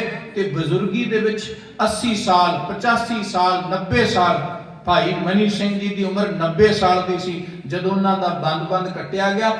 ਕੇਵਲ ਤਾਂ ਕੇਵਲ ਸਿੱਖ ਕੌਮ ਹੈ ਜਿਹਦੇ ਅੰਦਰ ਨਿੱਕੀ ਤੋਂ ਨਿੱਕੀ ਤੇ ਵੱਡੀ ਤੋਂ ਵੱਡੀ ਉਮਰ ਦੇ ਤੁਹਾਨੂੰ ਕੁਰਬਾਨੀ ਦੇਣ ਵਾਲੇ ਮਿਲ ਜਾਣ। ਇਸਲਾਮ ਦੇ ਅੰਦਰ ਦੋ ਲੋਕਾਂ ਨੇ ਕੁਰਬਾਨੀ ਦਿੱਤੀ, ਦੋ ਪੁੱਤਰਾਂ ਨੇ। ਮੁਹੰਮਦ ਸਾਹਿਬ ਦੇ ਦੋਤਰਿਆਂ ਨੇ, ਬੀਬੀ ਫਾਤਿਮਾ ਦੇ ਬੇਟੇ ਸਨ ਹੁਸਨ ਤੇ ਹੁਸੈਨ। ਕਰਬਲਾ ਦੀ ਜੰਗ ਅੰਦਰ ਇਹ ਦੋ ਮਰੇ, ਦੋ ਕੁਰਬਾਨ ਹੋਏ, ਪਿਆਸੇ ਮਰ ਗਏ। 3 ਦਿਨ ਤੱਕ ਉਹਨਾਂ ਨੂੰ ਪਾਣੀ ਨਹੀਂ ਮਿਲਿਆ। ਅੱਜ ਤੱਕ ਇਸਲਾਮ ਦੇ ਲੋਕਾਂ ਦੇ ਨਾਮ ਪੜ੍ਹ ਲਿਓ, ਸਭ ਤੋਂ ਜ਼ਿਆਦਾ ਉਹਨਾਂ ਦੇ ਨਾਮਾਂ ਵਿੱਚ ਤੁਹਾਨੂੰ ਹਸਨ ਤੇ ਹੁਸੈਨ ਦਾ ਨਾਮ ਮਿਲੇ। ਇੰਨਾ ਪਿਆਰ ਕਰਦੇ ਨੇ ਆਪਣੇ ਸ਼ਹੀਦਾਂ ਨਾਲ। ਸਿਰਫ 2 ਨੇ, ਹਾਲਾਂਕਿ ਸ਼ਹੀਦ ਬਹੁਤ ਹੋਏ, ਪਰ ਜਿਹੜੇ ਮੁਹੰਮਦ ਸਾਹਿਬ ਦੇ ਰਿਸ਼ਤੇਦਾਰਾਂ ਚੋਂ ਸਨ, ਉਹਨਾਂ ਦੀ ਬੇਟੀ ਫਾਤਿਮਾ ਦੇ ਬੇਟੇ ਸਨ, ਦੋਤਰੇ ਲੱਗਦੇ ਸਨ ਹਸਨ ਤੇ ਹੁਸੈਨ। ਉਹਨਾਂ ਦੋਹਾਂ ਦੀ ਕੁਰਬਾਨੀ ਨੂੰ ਅੱਜ ਵੀ ਲੋਕ ਨਹੀਂ ਭੁੱਲਦੇ। ਉਹਨਾਂ ਦਿਨਾਂ ਵਿੱਚ ਆਪਣੇ ਪਿੰਡੇ ਤੇ, ਆਪਣੇ ਸਰੀਰ ਤੇ ਉਹ ਚੋਟਾ ਮਾਰ ਕੇ ਲਹੂ ਕੱਢਦੇ ਨੇ ਕਿ ਸਾਨੂੰ ਹਸਨ ਤੇ ਹੁਸੈਨ ਦੀ ਯਾਦ ਤਾਜ਼ਾ ਹੋ ਜਾਵੇ। ਤੇ ਸਾਡੇ ਤਾਂ ਇੱਥੇ ਨਿੱਕੀ ਤੋਂ ਨਿੱਕੀ ਉਮਰ ਦੇ, ਤੇ ਸਭ ਤੋਂ ਵੱਡੀ ਗੱਲ 7 ਤੇ 9 ਸਾਲ ਦੀ ਉਮਰ ਬਾਬਾ ਜ਼ੋਰਾਵਰ ਸਿੰਘ ਤੇ ਬਾਬਾ ਫਤਿਹ ਸਿੰਘ ਜੀ ਦੀ ਹੈ। ਅਸੀਂ ਕਿਵੇਂ ਉਹਨਾਂ ਦੀ ਸ਼ਹਾਦਤ ਨੂੰ ਭੁੱਲ ਜਾਈਏ? ਅਸੀਂ ਕਿਵੇਂ ਉਹਨਾਂ ਦੀ ਕੁਰਬਾਨੀ ਨੂੰ ਭੁੱਲ ਜਾਈਏ? ਮਾਂ ਗੁਜਰੀ ਨੇ ਆਪਣੀ ਗਲਵੱਕੜੀ ਵਿੱਚ ਲਿਆ, ਰਾਤ ਉਹਨਾਂ ਨੂੰ ਆਪਣੀ ਬੁੱਕਲ ਦਾ ਨਿੱਘ ਦਿੱਤਾ। ਮੋਤੀ ਰਾਮ ਮਹਿਰਾ ਜਿਨ੍ਹਾਂ ਦਾ ਜ਼ਿਕਰ ਕਰਨਾ ਬਣਦਾ ਹੈ, ਇਤਿਹਾਸ ਕਹਿੰਦਾ ਕਿ 2 ਦਿਨ ਉਹ ਆਪਣੇ ਘਰ ਦਾ ਜੋ ਵੀ ਉਹਦੇ ਕੋਲ ਕੋਈ ਘਰ ਵਾਲੀ ਦੀ ਟੂਮ ਛੱਲਾ ਸੀ ਉਹ ਦੇ ਕਰਕੇ ਕੋਤਵਾਲੀ ਪਹਿਰੇਦਾਰਾਂ ਦੇ ਹੱਥ ਗਰਮ ਕਰਕੇ ਉਹ ਮਾਤਾ ਜੀ ਤੇ ਬੱਚਿਆਂ ਨੂੰ ਦੁੱਧ ਪਿਆਉਂਦਾ ਰਿਹਾ, ਜਿਸ ਦਾ ਨਤੀਜਾ ਜਿਸ ਦਾ ਖਮਿਆਜਾ ਨੂੰ ਭੁਗਤਣਾ ਪਿਆ ਕਿ ਬਾਅਦ ਵਿੱਚ ਉਹਨੂੰ ਵੀ ਤੇ ਉਹਦੇ ਪਰਿਵਾਰ ਨੂੰ ਵੀ ਕੁੱਲ ਵਿੱਚ ਪੀੜਿਆ ਗਿਆ। ਪਰ ਉਹ ਗੁਰੂ ਕਾ ਲਾਲ ਸੱਚਮੁੱਚ ਗੁਰੂ ਦਾ ਲਾਲ ਹੈ, ਗੁਰੂ ਦਾ ਬੇਟਾ ਹੈ, ਜਿਹਨੇ ਉਸ ਸਮੇਂ ਵੀ ਗੁਰੂ ਕੇ ਲਾਲਾਂ ਦੀ ਮਦਦ ਕੀਤੀ, ਗੁਰੂ ਕੇ ਪਰਿਵਾਰ ਦੀ ਮਦਦ ਕੀਤੀ ਤੇ ਅੱਜ ਤੱਕ ਉਹਦਾ ਨਾਮ ਰੌਸ਼ਨ ਹੈ ਤੇ ਉਹਦੇ ਅੱਗੇ ਸਿਜਦਾ ਹੁੰਦਾ ਰਿਹਾ। 2 ਦਿਨ 2 ਰਾਤਾਂ ਉੱਥੇ ਰੱਖਿਆ ਗਿਆ। ਰਾਤ ਉਸ ਰਾਤ ਕਚਹਿਰੀ ਦੀ ਰਾਤ ਤੋਂ ਪਹਿਲਾਂ ਮਾਤਾ ਜੀ ਬੱਚਿਆਂ ਨੂੰ ਆਪਣੇ ਸੱਜੇ ਖੱਬੇ ਲਿਟਾਇਆ ਹੈ, ਉਹਨਾਂ ਨੂੰ ਆਪਣੀ ਗੋਦੀ ਦਾ ਨਿੱਘ ਦਿੰਦੇ। ਇਹ ਸਾਰੀ ਰਾਤ ਜਿੰਨਾ ਸਮਾਂ ਉਹ ਬੱਚੇ ਸੁੱਤੇ ਨੇ ਇਹ ਸਿੱਖਿਆ ਦਿੰਦੇ ਨੇ, ਬੇਟਾ ਸਾਡੇ ਧਰਮ ਤੁਸੀਂ ਗੁਰੂ ਤੇਗ ਬਹਾਦਰ ਮਹਾਰਾਜ ਜੀ ਦੇ ਪੋਤਰੇ ਹੋ, ਤੁਸੀਂ ਗੁਰੂ ਅਰਜਨ ਦੇਵ ਸੱਚੇ ਪਾਤਸ਼ਾਹ ਜੀ ਦੀ ਅੰਸ਼ ਹੋ, ਜਿਨ੍ਹਾਂ ਨੇ ਤਤੀ ਤਵੀ ਤੇ ਆਪਣਾ ਆਪਾ ਵਾਰਿਆ। ਤੁਸੀਂ ਭਾਈ ਸਤੀ ਦਾਸ, ਭਾਈ ਮਤੀ ਦਾਸ, ਭਾਈ ਦਿਆਲਾ ਦੇ ਉਹਨਾਂ ਦੇ ਵਾਰਸ ਹੋ, ਜਿਨ੍ਹਾਂ ਤੁਹਾਡੇ ਦਾਦਾ ਜੀ ਦੇ ਨਾਲ ਹੱਸ ਕੇ ਕੁਰਬਾਨੀਆਂ ਕੀਤੀਆਂ। ਉਹਨਾਂ ਦੀਆਂ ਕੁਰਬਾਨੀਆਂ ਵਿਅਰਥ ਨਹੀਂ ਜਾਣਗੀਆਂ। ਜੋ ਵੀ ਕੁਰਬਾਨੀ ਕਰਦਾ ਉਹਦੀ ਕੁਰਬਾਨੀ ਵਿਅਰਥ ਨਹੀਂ ਜਾਂਦੀ। ਤੁਸੀਂ ਵੀ ਤਕੜੇ ਰਹਿਣਾ। ਕੱਲ ਨੂੰ ਤੁਹਾਨੂੰ ਲਾਲਚ ਦਿੱਤੇ ਜਾਣਗੇ, ਕੱਲ ਨੂੰ ਤੁਹਾਨੂੰ ਧਮਕਾਇਆ ਜਾਏਗਾ, ਲੋਭ ਦਿੱਤਾ ਜਾਏਗਾ। ਕੀ ਕਰਨਗੇ? ਜਾਨ ਤੋਂ ਹੀ ਮਾਰਨਗੇ ਨਾ। ਕੀ ਕਰਨਗੇ? ਤੁਹਾਡੇ ਸਰੀਰ ਤੋਂ ਹੀ ਤੁਹਾਨੂੰ ਦੂਰ ਕਰਨਗੇ। ਬੇਟਾ ਸਰੀਰ ਦੀ ਮੌਤ ਨਾਲ ਕਦੀ ਕੋਈ ਨਹੀਂ ਮਰਦਾ। ਇਹ ਸਰੀਰਾਂ ਦੀ ਮੌਤ ਹੈ, ਇਹ ਤਾਂ ਆਉਣ ਜਾਣ ਬਣਿਆ। ਤੁਹਾਡੇ ਪਿਤਾ ਗੁਰੂ ਦੇ, ਤੁਹਾਡੇ ਦਾਦਾ ਗੁਰੂ ਦੇ ਬਚਨ ਨੇ, ਚਿੰਤਾ ਤਾਕੀ ਕੀਜੀਐ ਜੋ ਅਣਹੋਣੀ ਹੋਏ, ਇਹੋ ਮਾਰਗ ਸੰਸਾਰ ਕੋ ਨਾਨਕ ਥਿਰ ਨਹੀਂ ਕੋਏ। ਇਹ ਸੰਸਾਰ ਦੇ ਮਾਰਗ ਦੀ ਰਵਾਇਤ ਹੈ। ਇੱਥੇ ਕੋਈ ਜਨਮਿਆ ਹੀ ਮਰ ਜਾਂਦਾ ਹੈ, ਇੱਥੇ ਕੋਈ ਜਵਾਨੀ ਵਿੱਚ ਮਰ ਜਾਂਦਾ ਹੈ, ਇੱਥੇ ਕੋਈ ਬਚਪਨੇ ਵਿੱਚ ਮਰ ਜਾਂਦਾ ਹੈ, ਇੱਥੇ ਬਜ਼ੁਰਗੀ ਵਿੱਚ ਤਾਂ ਹਰ ਇੱਕ ਨੇ ਮਰਨਾ। ਪਰ ਜੋ ਵੀ ਮਰਦਾ ਹੈ, ਜੋ ਆਪਣੇ ਧਰਮ ਲਈ ਮਰ ਜਾਏ, ਆਪਣੀ ਕੌਮ ਲਈ ਮਰ ਜਾਏ, ਸੱਚ ਲਈ ਮਰ ਜਾਏ, ਸੱਚ ਜਾਣਿਓ ਕਦੀ ਨਹੀਂ ਮਰਦਾ। ਸ਼ਹੀਦ ਮਰ ਕੇ ਵੀ ਨਹੀਂ ਮਰਦਾ ਤੇ ਜ਼ਾਲਮ ਮਾਰ ਕੇ ਵੀ ਮਰ ਜਾਂਦਾ। ਸ਼ਹੀਦ ਨੂੰ ਕੌਣ ਮਾਰ ਸਕਦਾ? ਸਰੀਰਾਂ ਨੂੰ ਤੋੜ ਦੇਣ ਦੇ ਨਾਲ, ਸਰੀਰਾਂ ਦਾ ਠੀਕਰਾ ਫੋੜ ਦੇਣ ਦੇ ਨਾਲ ਕਦੀ ਕੋਈ ਮਰਿਆ? ਅੱਜ ਤੱਕ ਜਿੰਨੇ ਸ਼ਹੀਦ ਹੋਏ ਨੇ ਅੱਜ ਤੱਕ ਉਹ ਨਹੀਂ ਮਰੇ, ਪਰ ਉਹਨਾਂ ਨੂੰ ਮਾਰਨ ਵਾਲੇ ਉਦੋਂ ਵੀ ਮਰੇ ਸਨ ਤੇ ਅੱਜ ਵੀ ਉਹ ਮਰੇ ਨੇ। ਉਹਨਾਂ ਨੂੰ ਮੁਰਦਿਆਂ ਦੇ ਰੂਪ ਵਿੱਚ ਯਾਦ ਕੀਤਾ ਜਾਂਦਾ ਹੈ ਤੇ ਸ਼ਹੀਦਾਂ ਨੂੰ ਜਦੋਂ ਯਾਦ ਕੀਤਾ ਜਾਂਦਾ ਹੈ ਸਦਾ ਹੀ ਉਹ ਸ਼ਹੀਦਾਂ ਦੀ ਯਾਦ ਤਰੋ ਤਾਜ਼ਾ ਕਰ ਦਿੰਦੀ ਹੈ। ਸ਼ਹੀਦ ਦੀ ਯਾਦ ਤਾਂ ਕੌਮ ਨੂੰ ਜਿਹੜਾ ਹੈ ਉਹ ਸੁਰਜੀਤ ਕਰ ਦਿੰਦੀ ਹੈ, ਉਹਨਾਂ ਦੀਆਂ ਕੁਰਬਾਨੀਆਂ ਤੇ ਜੋਸ਼ ਭਰ ਦਿੰਦੀ ਹੈ। ਮਾਤਾ ਜੀ ਨੇ ਉਹਨਾਂ ਨੂੰ ਸਾਰੀ ਰਾਤ ਸਿੱਖਿਆ ਦਿੱਤੀ। ਦਿਨ ਚੜ੍ਹਿਆ, ਜਦੋਂ ਕਚਹਿਰੀ ਦਾ ਫਰਮਾਨ ਆਇਆ, ਉਹਨਾਂ ਨੇ ਕਚਹਿਰੀ ਵਿੱਚ ਬੁਲਾਇਆ। ਅਸੀਂ ਸਾਰੇ ਉਸ ਇਤਿਹਾਸ ਤੋਂ ਜਾਣੂ ਹਾਂ ਕਿ ਕਚਹਿਰੀ ਵਿੱਚ ਜਾ ਕਰਕੇ ਬੱਚਿਆਂ ਫਤਿਹ ਬੁਲਾਈ। ਉਹਨਾਂ ਨੂੰ ਕਿਹਾ ਤੁਹਾਡੇ ਪਿਤਾ ਗੁਰੂ ਗੋਬਿੰਦ ਸਿੰਘ ਜੀ ਨੂੰ ਮਾਰ ਦਿੱਤਾ ਗਿਆ, ਤੁਹਾਡੇ ਭਰਾਵਾਂ ਨੂੰ ਮਾਰ ਦਿੱਤਾ ਗਿਆ। ਹੁਣ ਤੁਹਾਡੀ ਜਾਨ ਬਖਸ਼ੀ ਜਾ ਸਕਦੀ ਹੈ ਜੇ ਤੁਸੀਂ ਈਨ ਮੰਨ ਲਓ, ਜੇ ਤੁਸੀਂ ਸਾਡੇ ਬਣ ਜਾਓ ਤੁਹਾਨੂੰ ਉਮਰ ਬਖਸ਼ ਦਿੱਤੀ ਜਾਏਗੀ, ਤੁਹਾਨੂੰ ਮਾਲ ਅਸਬਾਬ ਬਖਸ਼ ਦਿੱਤੇ ਜਾਣਗੇ। ਤੇ ਅੱਗੋਂ ਬੱਚਿਆਂ ਦੇ ਬਚਨ ਸਨ, 7 ਸਾਲ ਜੀਕਰ ਵੀ ਹੈ ਮਰਨਾ। ਜੇ 100 ਸਾਲ ਜੀ ਕੇ ਵੀ ਮਰਨਾ ਹੈ ਤੇ ਅੱਜ ਮੌਤ ਆ ਜਾਏ, ਗੁਲਾਮੀ ਦੀ ਮੌਤ, 100 ਸਾਲ ਗੁਲਾਮੀ ਦਾ ਜੀਵਨ ਜਿਉਂ ਕੇ ਮਰਨ ਨਾਲੋਂ ਆਜ਼ਾਦੀ ਦਾ ਇੱਕ ਦਿਨ ਮਿਲ ਜਾਏ ਤੇ ਉਹ 100 ਸਾਲ ਦੀ ਗੁਲਾਮੀ ਨਾਲੋਂ ਲੱਖਾਂ ਗੁਣਾ ਚੰਗਾ ਹੈ। ਇਸ ਕਰਕੇ ਅਸੀਂ ਤੁਹਾਡਾ ਇਹ ਪ੍ਰਸਤਾਵ ਠੁਕਰਾਨੇ ਹਾਂ। ਸਾਨੂੰ ਨਾ ਵਜ਼ੀਰੀਆਂ ਚਾਹੀਦੀਆਂ ਨੇ, ਨਾ ਸਾਨੂੰ ਧਨ ਦੌਲਤ ਚਾਹੀਦਾ ਹੈ। ਅਸੀਂ ਤਾਂ ਆਪਣੇ ਬਾਪ ਦੀ ਰਾਹ ਤੇ ਚੱਲਣਾ ਹੈ। ਜੇ ਕੁਰਬਾਨ ਉਹ ਹੋ ਗਏ ਨੇ ਤੇ ਅਸੀਂ ਵੀ ਕੁਰਬਾਨੀ ਨਹੀਂ ਆ। ਕਹਿੰਦੇ ਤੁਹਾਨੂੰ ਅਸੀਂ ਖਤਮ ਕਰ ਦਿਆਂਗੇ, ਤੁਹਾਨੂੰ ਮਿਟਾ ਦਿਆਂਗੇ। ਤੇ ਵਚਨ ਸਨ, सच को मिटाओगे तो मिटोगे जहान से, डरता नहीं अकाल किसी शहनशाह की शान से, उपदेश तुमको कह रहे हैं खुदा की जुबान से। असी ये जो जुबान तो कह रहे हैं एक खुदा का उपदेश है, तुसी अपने दिल के कन तो सुनो। जिन्हें भी सच नूं मिटाण दा यतन कीता है वो मिट गया। सच को मिटाओगे तो मिटोगे जहान से, तुसी जहान तो मिट जाओगे। कहंदे वजीर खान नूं कोई गल ना आई। अगले दिन फिर कचहरी हुई। मैं संक्षेप करके समाप्ति वाल आवां। अगले दिन लालच प्रलोभन डर फिर दिते गए। कोई मसला जो हल हुंदा ना देखिया ते नवाब भी सोचता है भी क्यों ना बच्चियां दे दा मसला है ते निर्दोष ने। पहली गल ते दोष भी होवे, इस्लाम कहंदा है दोष भी होवे बच्चियां दा, पर वो सजा दे हकदार नहीं। ते ये ते है ही निर्दोष नहीं, जानदा चंगी तरह इस्लाम नूं, ਪਰ ਉਸ ਵਕਤ ਬੰਦਾ ਸਭ ਕੁਝ ਭੁੱਲ ਜਾਂਦਾ ਹੈ ਜਦੋਂ ਸਤਾ ਦੀ ਭੁੱਖ ਵਿੱਚ ਤੇ ਸਤਾ ਦੇ ਅੰਧੇਪਨ ਵਿੱਚ ਬੰਦਾ ਬੈਠਾ ਹੋਵੇ। ਕੁਰਸੀ ਦੀ ਭੁੱਖ ਜਾਂ ਕੁਰਸੀ ਦੀ ਤਾਕਤ ਐਸੀ ਹੈ ਕਿ ਬੰਦੇ ਨੂੰ ਸਭ ਕੁਝ ਭੁੱਲ ਜਾਂਦਾ ਹੈ, ਕੀ ਠੀਕ ਹੈ ਕੀ ਗਲਤ ਹੈ। ਉਹਨੂੰ ਲੱਗਦਾ ਹੈ ਜੋ ਮੈਂ ਕਰ ਰਿਹਾ ਉਹ ਹੀ ਠੀਕ ਹੈ, ਜੋ ਮੈਂ ਕਰ ਰਿਹਾ ਉਹ ਬਿਲਕੁਲ ਦੁਰਸਤ ਹੈ। ਬਾਕੀ ਦੁਨੀਆ ਪਾਗਲ ਹੈ, ਕਮਲੀ ਹੈ, ਜੋ ਕਹਿ ਰਹੀ ਹੈ ਵੀ ਤੂੰ ਗਲਤ ਕਰ ਰਿਹਾ ਗਲਤ ਕਰ ਰਿਹਾ। ਅੱਜ ਦੇ ਹਾਲਾਤ ਨੇ ਦੇਖੋ ਐਸੇ ਹੀ ਹੈ। ਅੱਜ ਵੀ ਸੱਤਾਧਾਰੀ ਲੋਕ ਸਤਾਵਾਂ ਤੇ ਗੱਦੀਆਂ ਤੇ ਬੈਠੇ ਨੇ। ਸਾਰੀ ਦੁਨੀਆ ਕੁਰਲਾ ਰਹੀ ਹੈ ਵੀ ਤੁਹਾਡੇ ਬਣਾਏ ਹੋਏ ਇਹ ਨਿਯਮ, ਤੁਹਾਡੇ ਬਣਾਏ ਹੋਏ ਇਹ ਕਾਨੂੰਨ ਸਾਨੂੰ ਮਾਰਨ ਵਾਸਤੇ ਆਏ ਨੇ, ਸਾਨੂੰ ਖਤਮ ਕਰਨ ਵਾਸਤੇ ਆਏ ਨੇ। ਰੱਬ ਦਾ ਵਾਸਤਾ ਇਹ ਬਦਲ ਦਿਓ, ਇਹ ਰੱਦ ਕਰ ਦਿਓ। 1 ਮਹੀਨੇ ਤੋਂ ਉੱਪਰ ਹੋ ਗਿਆ ਬਾਰਡਰਾਂ ਤੇ ਬੈਠੇ ਗੁਰੂ ਕੇ ਸਿੰਘ ਹੀ ਨੇ, ਉਹ ਪਰਿਵਾਰਾਂ ਵਾਲੇ ਨੇ, ਆਪਣੇ ਪਰਿਵਾਰ ਛੱਡ ਕੇ ਆਪਣਾ ਘਰ ਘਾਟ ਛੱਡ ਕੇ ਇਹਨਾਂ ਦਿਨਾਂ ਵਿੱਚ ਉਹ ਬਾਰਡਰਾਂ ਤੇ ਬੈਠੇ ਨੇ ਕਿ ਤੁਸੀਂ ਗਲਤ ਕੀਤਾ ਹੈ। ਤੁਸੀਂ ਆਪਣੇ ਇਹ ਫਰਮਾਨ, ਆਪਣਾ ਇਹ ਜ਼ਾਲਮ ਫਰਮਾਨ ਵਾਪਸ ਲਵੋ। ਪਰ ਉਹਨਾਂ ਦੇ ਸਿਰ ਤੇ ਜੂ ਨਹੀਂ ਸਕਦੀ। ਅਜੇ ਤੱਕ ਉਹਨਾਂ ਨੇ ਆਪਣੇ ਉਹ ਬਣਾਏ ਹੋਏ ਕਾਨੂੰਨਾਂ ਤੋਂ ਟਸ ਤੋਂ ਮਸ ਨਹੀਂ ਹੋਏ। ਇਹ ਕਹਿੰਦੇ ਆ ਵੀ ਠੀਕ ਹੈ ਕਿਉਂਕਿ ਲੋਕਤੰਤਰ ਕਿਤਾਬਾਂ ਵਿੱਚ ਹੈ, ਲੋਕਤੰਤਰ ਗੱਲਾਂ ਤੇ ਬਾਤਾਂ ਵਿੱਚ ਹੈ, ਲੋਕਤੰਤਰ ਸਪੀਚਾਂ ਵਿੱਚ ਹੈ। ਲੋਕਤੰਤਰ ਨੂੰ ਹਕੀਕਤ ਵਿੱਚ ਵੇਖਾਂਗੇ, ਲੋਕ ਪਹਿਲਾਂ ਵੀ ਗੁਲਾਮ ਸਨ ਤੇ ਅੱਜ ਵੀ ਸੱਤਾਧਾਰੀਆਂ ਦੇ ਥੱਲੇ ਗੁਲਾਮ ਹੀ ਨੇ। ਲੋਕਤੰਤਰ ਤਾਂ ਸੜਕਾਂ ਤੇ ਹੈ, ਉਹ ਕੁਰਲਾ ਰਿਹਾ ਵੀ ਸਾਨੂੰ ਕੁਝ ਨਹੀਂ ਚਾਹੀਦਾ, ਪਰ ਲੋਕਤੰਤਰ ਦਾ ਢੰਡੋਰਾ ਪਿੱਟਣ ਵਾਲੇ ਅੱਜ ਲੋਕਤੰਤਰ ਦੀ ਆਵਾਜ਼ ਹੀ ਦਬਾ ਰਹੇ। ਉਹ ਮਾਹੌਲ ਦੇਖੋ ਬਦਲਦਾ ਨਹੀਂ।